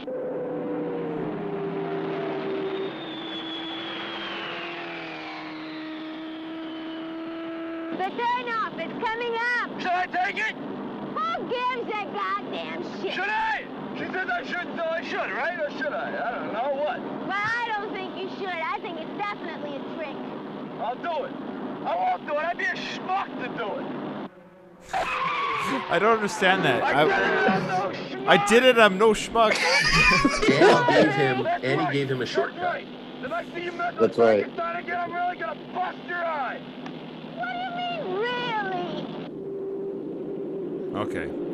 Oh, I thought that was the baked potato. No, it's later. But yeah, so I'm confused. She said take the shortcut. I don't care if you take the shortcut. Then he says I'm not going to take the shortcut. I'm going to, and then I took the shortcut. Yeah, Myra was opposed to Myra's probably the best navigator in this whole race, and she told Joe not to take it. Joe had taken Annie's advice for whatever reason, and he turns out to be a schmuck. Not according to him. He ain't no schmuck. And then this is where Annie makes a terrible mistake. Explain. Well, she is giving a Frankenstein a scoring opportunity. The Penitence compound, huge scoring opportunity that Frankenstein knows does not exist. So I think this is the exact moment where Frankenstein realizes that, but at the same time, he goes along with it. So you have to wonder why. And there's the Frankenstein double. I think he's too tall to be a true Frankenstein double. Yeah. So the plan here is what exactly they're going to kidnap Frankenstein. Switch out Frankensteins. But what's that going to do for the movement? I don't know. So let's assume this plan works. That they stop Frankenstein, they take him prisoner, put in a fake Frankenstein with Annie Smith as a navigator. Then what? Maybe they are going to kill the president, or maybe this Frankenstein is just a distraction to confuse Frankenstein. I didn't think they wanted to kill Frankenstein or the president or anybody. They just wanted to trade Frankenstein's life for the president's promise to discontinue the race. But how? So the fake Frankenstein is in the car. I think they think that the president values Frankenstein more than he actually does. But what will happen? That they'll say, we'll release Frankenstein if you never hold this race again. Yeah. I also like the fact that this guy, the fake Frankenstein, looks more like the Gimp from Pulp Fiction. Gimp, that's what I had written down when I had Gimp. He had gone to Party City and they were out of the Frankenstein outfit, so he got Gimp from Pulp Fiction. Let's hear this dialogue. Second road. If I ever get my hands on him, I'll rip his heart out. I made it. I'm sick of this race and I'm sick of you. Sounds like every road trip with your spouse.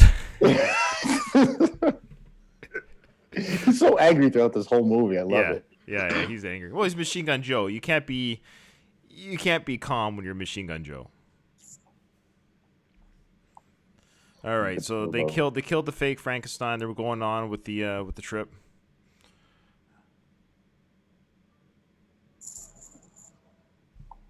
What's going on here? So he knows now that she's an insider, essentially. Yeah. This is where the story gets a little messy, and you need to just, dumb down yourself a little bit and just sit back and enjoy the climax of this film. Not really showing his hand, though. Not yet. His grenade hand, or? I think this is a pretty telling scene here, too, because he has the opportunity to score his own navigator. Right. And he doesn't. Well, it's a nice little scene when he says, go around the car, and she steps in front of it. He does a little bit of an engine rev, just a bit, just to kind of show her, like, I could kill you if I want to, but I'm not going to. Mm-hmm. Yeah. Counting on you to make a nice big score for us. Oh, not this part, but when she goes back in, I guess, that part. But he does like a little engine rev to show that he could kill her. Something will turn up. So at this point, why not, if you kind of realize, Frankenstein realizes at this point that she is part of the resistance, why not let her in on your plan? Now you guys, if you know that you kind of got the same end game in mind, you can work together. Well, they do. I mean, that's the thing, they do at the end, but they don't do it here yet. Oh my goodness, here's probably the best Frankenstein or Joe scene in the whole movie. Okay, let's play it for our audience here. But let's set it up for the listening audience. So there's a guy fishing, and he's just fishing. It's a national holiday. He doesn't want any part of this. He doesn't care about the race one way or the other. But Machine Gun Joe parks the car next to a fisherman, and the fisherman is on the edge of a cliff, which I thought would. He unwittingly trolls. Yeah. Machine Gun Joe. Oh, we got 10 more minutes again. Okay, so we'll play this scene and then restart the Zoom. Jesus H. Christ! I'll kill that broad! What did I do? Check your face! Hey, Cornball, what's the fastest way through here? Well, actually, the only way we do it is we get a bulldozer, and we trim this edge down here, and we drive through, but... No, what's the fastest way between here and Albuquerque? You gotta go back to the main highway, really. But I lose 45 minutes. I've seen you before. I'm one of your greatest fans, you know that? I follow all of the races. I got pictures of you all over the outhouse. I named my favorite dog after you, Mr. Frankenstein. I did. Lousy, stinking dirtball. You got 2 seconds to live. And I thought for sure, it said, just jump off the cliff and you'll be fine, which he does. But then he should have stayed there. Right there, yeah. But he goes where the car can drive now. That's what kills him. There should be Benny Hill music playing over this. Here, let's turn the volume. What's that? So there should be Benny Hill music playing over this. Yeah. I love how he's carrying his fish still. Like, he caught those fish. I am not letting go of these fish. Like, I love the POV of Joe's car there. Yeah. There you go. And then he peels out on the guy's groin. Yeah. It's a good kill. And another good kill coming up here. Two in like a minute each. This is the signed photo I have of Mary Warnow, by the way. I was going to say, that's a great shot, actually. That's actually a good shot that when I saw that, when I saw that shot in the film, I was like, well, that's actually a nice director shot there that they used. Putting the camera there with her leaning out. So, yeah, no, her navigator's dead. Killed by who? The Nazi? The Nazi. Matilda takes him out. Yeah. Matilda the Hun. Okay, so let's do... Boy, we gotta do another switch here. Okay, so stand by for the invite.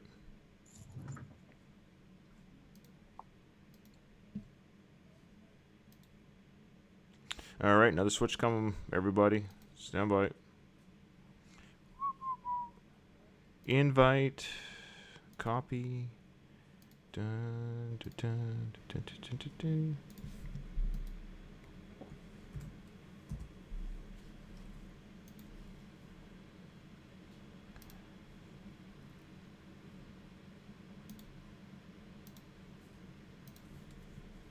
All right.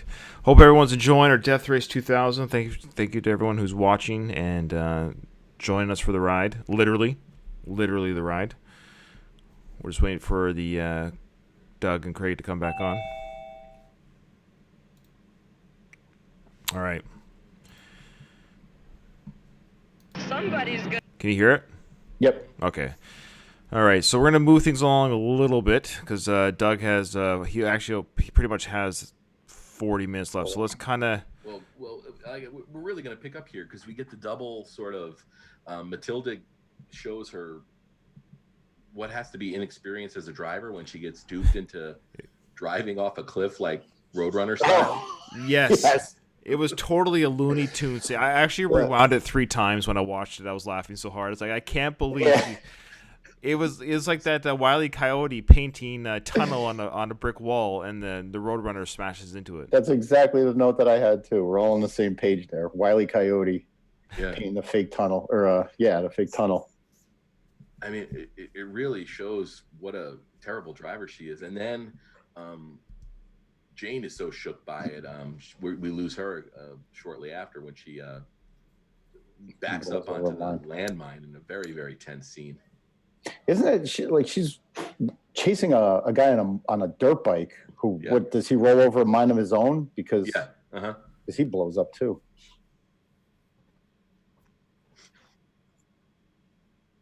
Yeah, here we go. They set it up just like the Looney Tunes. That is remarkable. The detour and everything, man. They did everything except paint the white line off the road. And then they lift this up here. Like, like, where's that brick wall attached to? Like, I love how there's a middle, like a It doesn't matter. Here we go. It's perfect. Dang nabbit, it's a detour.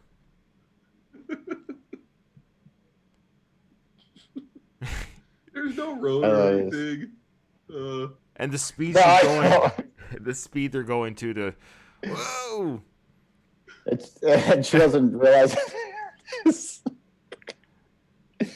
that the whole time she's riding on that road, there's a cliff to her right. Yeah. She doesn't realize this. Look at that spinning. What's this fuel line or something spinning around there? It's pretty good. Yeah. I wonder if she's a terrible driver and Herman is a terrible navigator. They both deserve this. Yeah, and they're Nazis. Well, yes. So Calamity Jane is upset about. Now we got Junior saying there's been an accident, explosion. They're updating the audience on that. But this comes in from the government that it's not an actual. They want to keep the actions of the rebels quiet from the public. That there's people fighting this race. So that happened again here. That they just made it sound like an accident. So why did Frankenstein let her drive again? He just wanted rest? Sure. So we got a boy playing with a tire in the street. Of course, like nobody can just play in their yard. And this is such an old school thing. A kid like rolling a wheel down the street, isn't it? Like, I mean, when I say not 1975, I mean that's from like the 20s or something. Well, it's just it's the old trope that they do sometimes in films when we hit that apocalyptic nature of our life. We go back to simpler, He didn't have this is supposed to be the year 2000, right? Yeah. And the world is living off whatever it is. The kid probably doesn't have toys. That's what they're showing you, that America is now kind of a destitute, poverty-stricken, no fun. So that's the kid's fun, like playing with a rubber tire. So now Frankenstein sees that she wouldn't kill the boy for points, right? Mm-hmm. And that she is truly an insider and not a part of the race.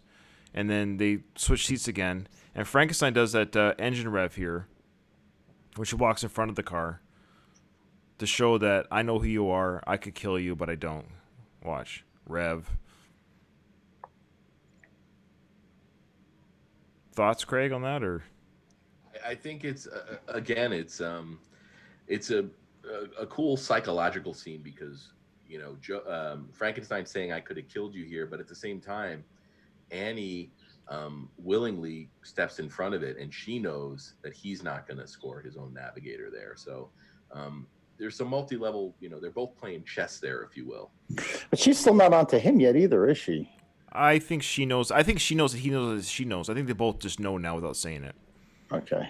And she has no choice but to go along for whatever ride that she'll be allowed to go on with him, because she's at his mercy now, both in a physical sense, like he can kill her at any time, and he hasn't yet. So she's like, well, I'll just keep doing what I'm doing, and he's gonna keep doing what he's doing, because I'm gonna live as long as I can with Frankenstein, which it turns out they both have the same goal in mind anyways. They just haven't said it to each other yet.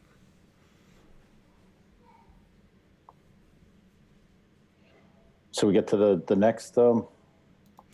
Yeah. Pit stop. It's a nice dress. This is great. What is like eating like clam chowder or something with his fingers? I have no idea. What is that? It is clam chowder. It's clam. Yeah, it's clam chowder. And he's so gross with it. He's eating with his fingers and smearing on his face. Then he dumps it on that guy. So who is that guy? What is that guy's role in this? He's like the race administrator or something. I thought he was like the president's second-hand man or something, the right-hand man. So now the racers are wondering what's going on. They're a little bit more wise to the situation that rebels are causing issues with the race, even though the public's not. You got to respect Annie's ring, like a big mood ring. It's huge, and purple.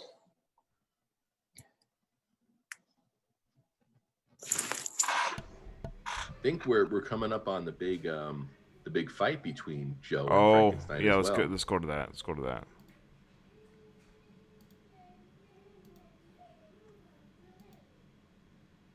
All right, let's play this out here. Yeah, so I threw you off course, okay? Yeah.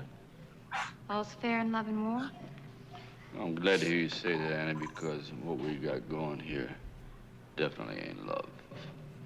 Well, then why don't we just forget about it? You know, Annie, it's too bad things ain't like they were in the old days and we just take somebody in an alley and blow the brains out. You know? Joe, please. Go ahead and scream, Annie. You're hurting me, Joe. There's nobody to hear you. Huh?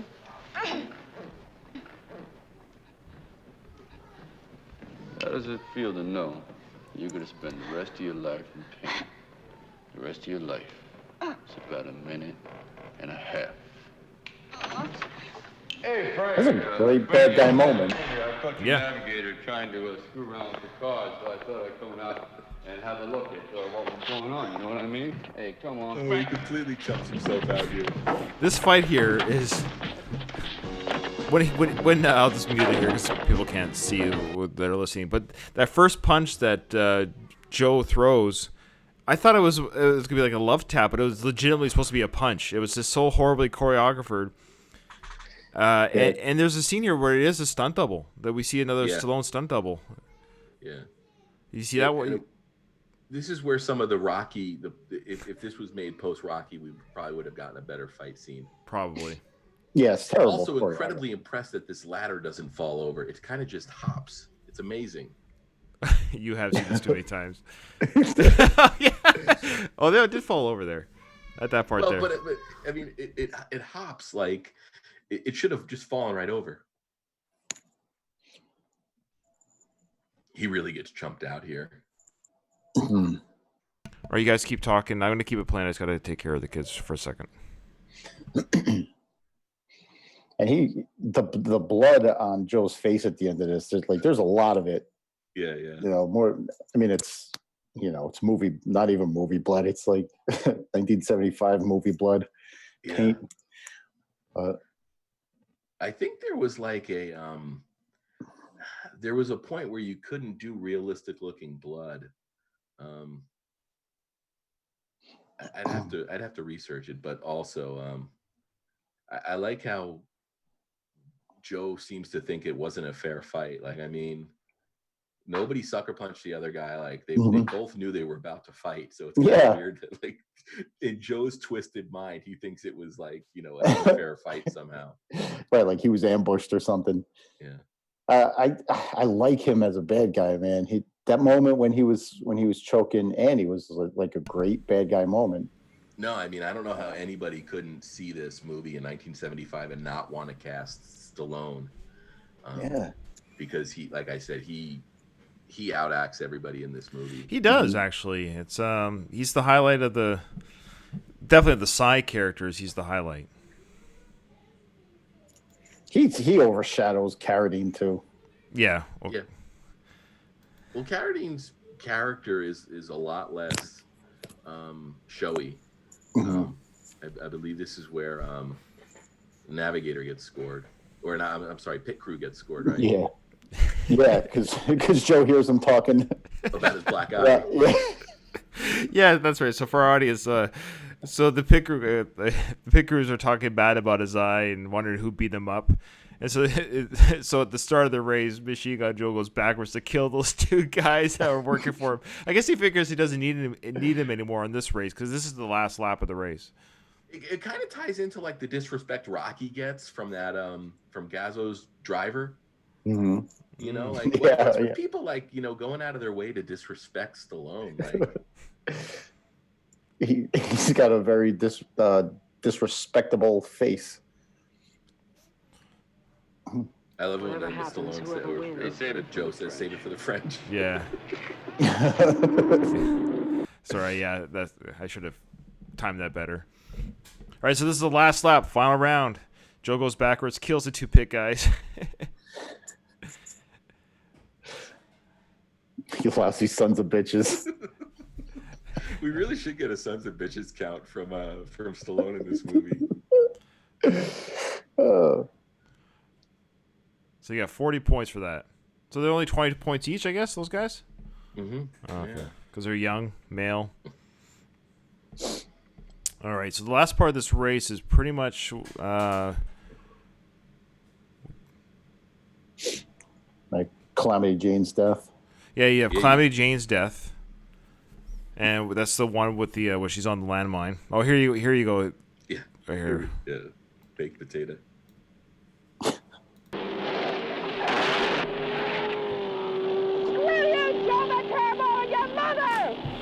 You get to New LA first with the highest score, too. It's coming up on the left.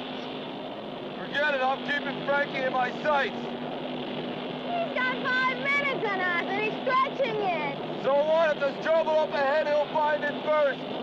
Oh, yeah. Take a look at your face. You'll find it first. You know, Myra, some people might think you're cute. But me, I think you're one very large baked potato. Roaring down motorway. That's great. A very large baked potato. Yeah. And Joe's got a great strategy there if you think about it. He's clearly ahead on points at this point. And he's just gonna ride behind Joe or behind Frankenstein and let Frankenstein draw any kind of potential danger. I think it's a great strategy. See if it pays off for him. I can't remember who wins. So we have a scene here where they're setting up a mine. Very, I love how they're giving the little touch there of how they're gently putting the dirt around the mine, which I can still see it quite clearly. Yeah. Looks like a titty.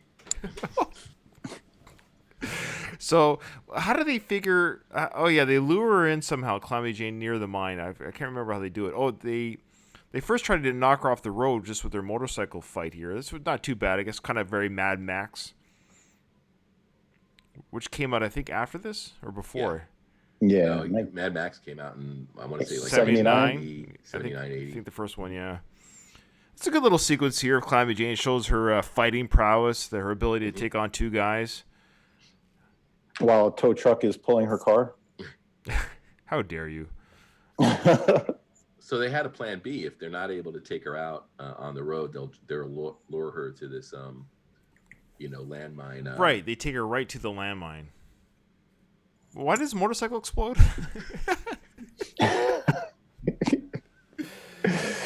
Because the script says so. Yeah, well, it's weird how he bailed on his motorcycle, but it just exploded. Yeah, it shows him only planting one mine. And then she looks around and sees that she's in a car graveyard. This has been used for other racers. They've successfully have led other racers to this pit area of death. Is that what I'm led to believe? Like a pickup truck there. The pickup truck wasn't in a race. And it looks like it was riddled with bullets too. Isn't that what I'm seeing though, Craig? Is that the idea is that this has successfully lured other racers here?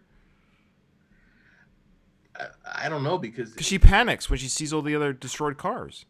But isn't this like the first time the Resistance has interfered in the race?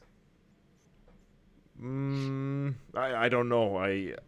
I'm led to believe maybe they've done things in the past because their traps and they're pretty sophisticated.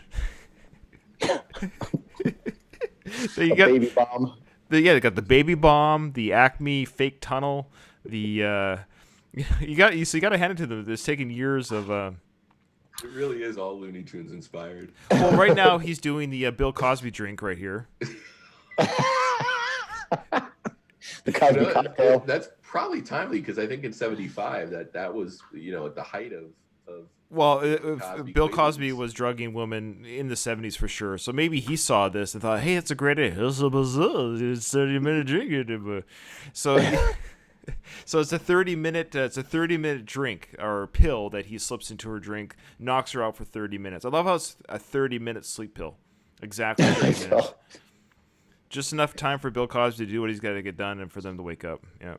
But clearly he doesn't trust Annie enough to let her be awake for this portion of the race. Yeah, she falls asleep through the action sequence of the plane, right? Yeah. Mm-hmm. Yeah. Why? What was his motive here? Like, what part of the race is this for him? I think he knew they were getting down to the end, and he didn't think he could completely trust Annie, so he had to disable her. Okay, we're gonna have about 10 minutes left soon, so let's So basically, the last 10 minutes here is just really it's the big action sequence. They were able to amp the budget up a little bit to have a plane come in for some filming for a day. Fury flies the plane into the side of a mountain. So it's not a bad fun little action sequence. But I love how much arsenal this plane is carrying because if you count how many bombs it drops, like it's a very small little plane, but according to the arsenal that it drops, it's about 2 tons of munitions. Yeah, and I love how they spin it to be the French. It is the French that attack them.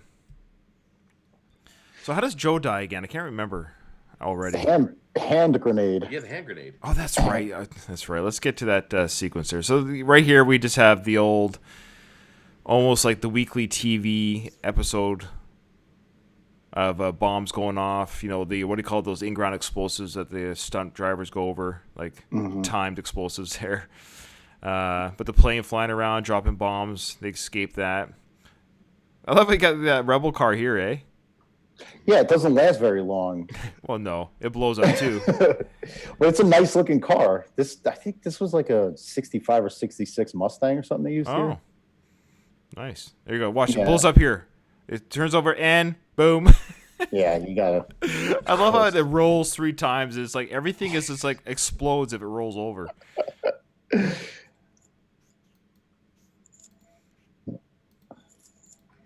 And they have to love the fact that they got this ending for the race. I mean, it's if they're tracking ratings, it's got to be one of the highest rated endings of a race ever. Yeah. So she tries to kill Frankenstein, drive him off a cliff, and they have a little meeting here of meeting of the minds of working together now. Yeah, and we see that Frankenstein actually has some respect for Thomasina Paine. Here we go. How he says he needs her help. You. My navigator. You're the only one who knows where you're going. I mean, whose side are you on anyway? I thought the only thing you cared about was winning the race. Sure. Only the winner of the race is to shake hands with Mr. President. Is that a grenade? A hand grenade. A hand grenade. That handshake is all I've lived for as long as I can remember. Now, wait a minute. I don't want you to die. It's my life's work. I don't want you to die. It's my life's work. What I love is I don't want you to die, but just moments before I try to drive you off a cliff. And also, this indicates that this is probably this Frankenstein's first time in the race. No, he's won it before. No, but Frankenstein has, but not David Carradine. Oh yeah, that's not really explained, is it? Well, not well. He said he's lived his life leading up to the point where he's able to shake hands with the president.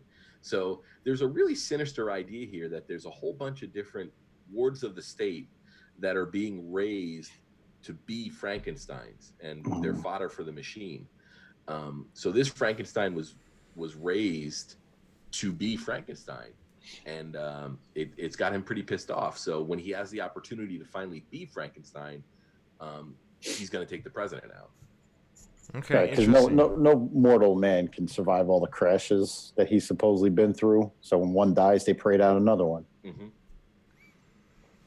All right, so Machine Gun Joe is killed by the hand grenade. That's basically what is coming up here. Let's watch this sequence. I love how she grabs, but what's weird, she grabs the weapon that he was going to use to kill the president. She wants the president dead too, but I kind of like how I find it interesting that Frankenstein isn't that upset that his president kill weapon's just been used for Machine Gun Joe. He's not that concerned about it seems. No, they needed to get rid of Joe though.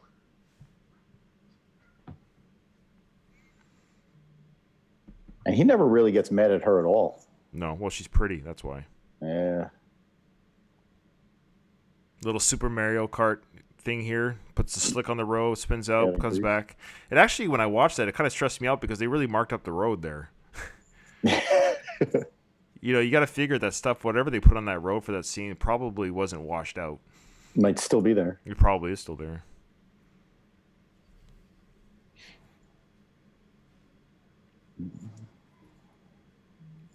All right, so we don't need to. Well, we can show it's coming up here. I guess our YouTube viewers can watch it with us here. I love the speed up of the camera, the film. They did that a lot in this. Yeah. Hey, anyone going to go see Fast and Furious 9? Is that what number they're on? I thought they were on 10. Yeah, we're supposed to believe that John Cena is Vin Diesel's brother. Oh, is that what it is? Oh, no. Yeah. Oh, no. So she says, give me your hand. And so he gives her, and she unscrews. So it is a legitimate, it's legitimate screwed on prosthetic hand that they throw into the car. And to Machine Gun Joe's car, they stop. They don't have the state of mind to throw it out of the car. Can you have Myra's saying it's a hand? Yes. Myra's great here.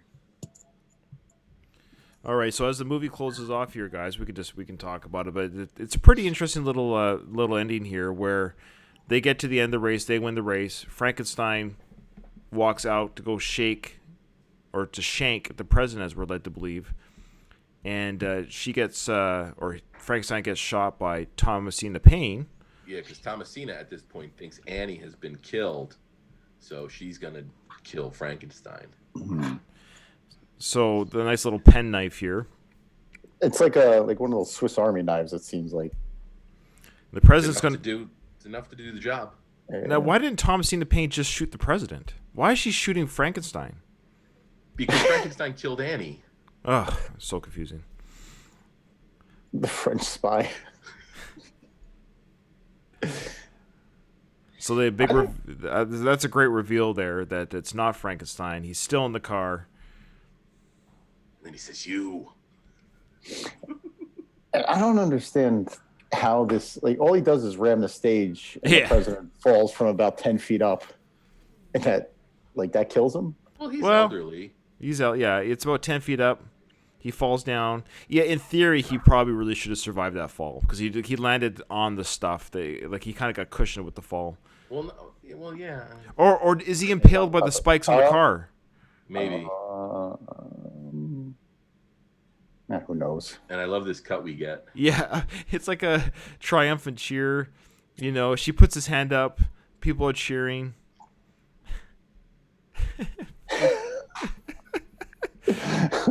It's such a weird shot. Well, it's just so they could transition to the wedding, right? Yeah, let's play that out. We got time. Mr. and Mrs. President Frankenstein. President Frankenstein. Dear friends of mine, can you tell us what your first official acts will be? I plan to pension off the secret police, restore free elections, end minority privilege, and move the seat of government back to New Los Angeles. The country has been governed from abroad long enough. Mr. President Frankenstein, is it true that you are now accepting rebels into your government? Well, since I have accepted one into my house. President Frankenstein has appointed my great-grandmother, Thomasina Payne, in view of her experience in the field, as the Minister for Domestic Security. And I plan to deal very harshly with rebels. Anybody who is unhappy with happiness can go find someplace else to live. What about the race? The race is abolished. Abolished? That's right. We feel that the country no longer needs this gratuitous display of violence to show the world that its virility is still intact. Right. But, Mr. President Frankenstein, isn't it true that as a racer, your popularity depended entirely on violence? I'm afraid I shall have to let my press secretary answer that question. Stop annoying Mr. President with impertinent questions, Junior. It's the race, man. President Frankenstein, you can't call off the race. The American people won't stand for it. Get out of the way, Junior. The race is the symbol of everything we hold dear, our American way of life. Sure, it's violent. Suspiciously standing right in front of the car. Violent, violent, violent. And that's why we love you. Frank, do we have to listen to this? No. So of course he runs over him. You can. Yeah, it's a fun little ending. Oh, and then we get this brilliant speech from this guy at the end. Oh yeah, oh yeah. Technique of violence was first developed in 2 million BC by the Australopithecines, a tribe of 4-foot primates who had no brains to speak of, but who nevertheless invented the tomahawk and used it on each other. This practice led to the enlargement of the brain, another useful weapon. Yes, murder was invented even before man began to think. Now, of course, man has become known as the thinking animal. Man has become known as the thinking animal? Wait a minute, I think all animals think. I'm more impressed that this guy had that rehearsed and ready to go when Junior was killed. Like, he'd been holding on to that. Right. Talking about tomahawk. To use it. What were they called? 4-foot tall what? Pygmies. The 4-foot tall pygmies were the first humanoids to kill? I don't think so. Oh my goodness. Well, let's give our final thoughts here before our Zoom free trial runs out again. I'll start. I was not bored watching this. Once I let myself go and just enjoy this Roger Corman production and what it was, I did really enjoy it. It's silly, it's funny. It's got all the things that you would expect from a film like this, and I can see why many podcasts have covered it at great lengths. And I can't believe it's taken me this long to see it. I just never had seen it growing up. Probably because it was probably harder to access growing up now. I mean, back then and it is now. I mean, there was no streaming services when I was a teenager. I never saw it on the video shelves anywhere that I can remember. But yeah, other than that, it's fun. Stallone's not in it a lot. He's a side character, but every scene that he's in, he hams it up, and I can see why it's talked about sometimes when you talk about Stallone films in his early pre-Rocky days. This is probably his best pre-Rocky film. This thing has all the makings of, that movie that failed at the box office but became a cult classic afterwards. I enjoyed it. Maybe not as much as Craig has, but I would watch it again. I would. I thought it was funny where it was supposed to be funny. The action scenes were good. I don't know. I enjoyed it. That's all I'll say. I think I spoke a lot about this movie over the past 2 hours or whatever it's been. But I got to say, in addition to just being a really, really fun movie, I think this is a great showcase of Stallone's ability as an actor. And we've all talked about how, Sly sort of doesn't get the recognition he deserves. And I think, as far back as 1975, we saw what a solid performer he was and what a handle he had on character, and giving people what they want. I mean, you could even, go back to First Blood, where he convinced everybody to change the ending of that movie. or that whole movie in general, to satisfy an audience. And I think that this is an early example of Stallone knowing what audiences want. And I think it's a pitch perfect performance, and I really, really enjoy it. And I'm so glad that we were able to talk about this, because I think it is an important film in Stallone's evolution. Baby Stallone, if you will. Yeah, he did look young. This came out 45 years ago. That's insane. That is so weird. So yeah, this is not a dumpster fire in the sense of other movies we've reviewed of Stallone's career, like Stop or My Mum Will Shoot, The Lords of Flatbush. The Lords of Flatbush was actually quite painful, if you remember, to go through. This isn't a hard movie to watch. No. You can say anything else you want about it. It's not a hard movie to watch, because it gets out in 80 minutes. It knows, it delivers exactly what it needs to deliver, and it's done. All right. Well, that wraps up another episode of the Stallone Podcast Network podcast show, whatever you want to call it. We just want to say to those 430 subscribers on our YouTube channel, thank you for subscribing. We hope you watch our shows, and we hope you like our new format that we gave today. We wanted to make this kind of more of a visual experience for our listeners or watchers. If they come to our channel, they can look at the things that we're looking at. I'm kind of hoping people will do that. So if you're listening to this on our podcast feed, for future episodes, come visit us on the YouTube channel, because the next movie we review, we're going to do it just like this. We're going to have it playing in the background, so we'll be talking about things specifically as we see them on the screen that you two as a viewer can see. I think it adds a little bit more fun. You can see us talking about those things. But I think it could still work for an audio podcast, but it'd be nice if people looked at the YouTube as well, and they can see what we're laughing at and getting a chuckle out of. Any thoughts here before you guys close? No, I always enjoy sitting down with you guys. It's a highlight of my month. Absolutely. Totally agree. And I look forward to our next one. I wonder what our next one will be. Oh, it'll be interesting. Sky's the limit, fellas. Yeah, I'm just happy we got this monkey off our back, Craig. It's done. It's done. Amazing. Thank you to everybody that showed solidarity and voted for this finally.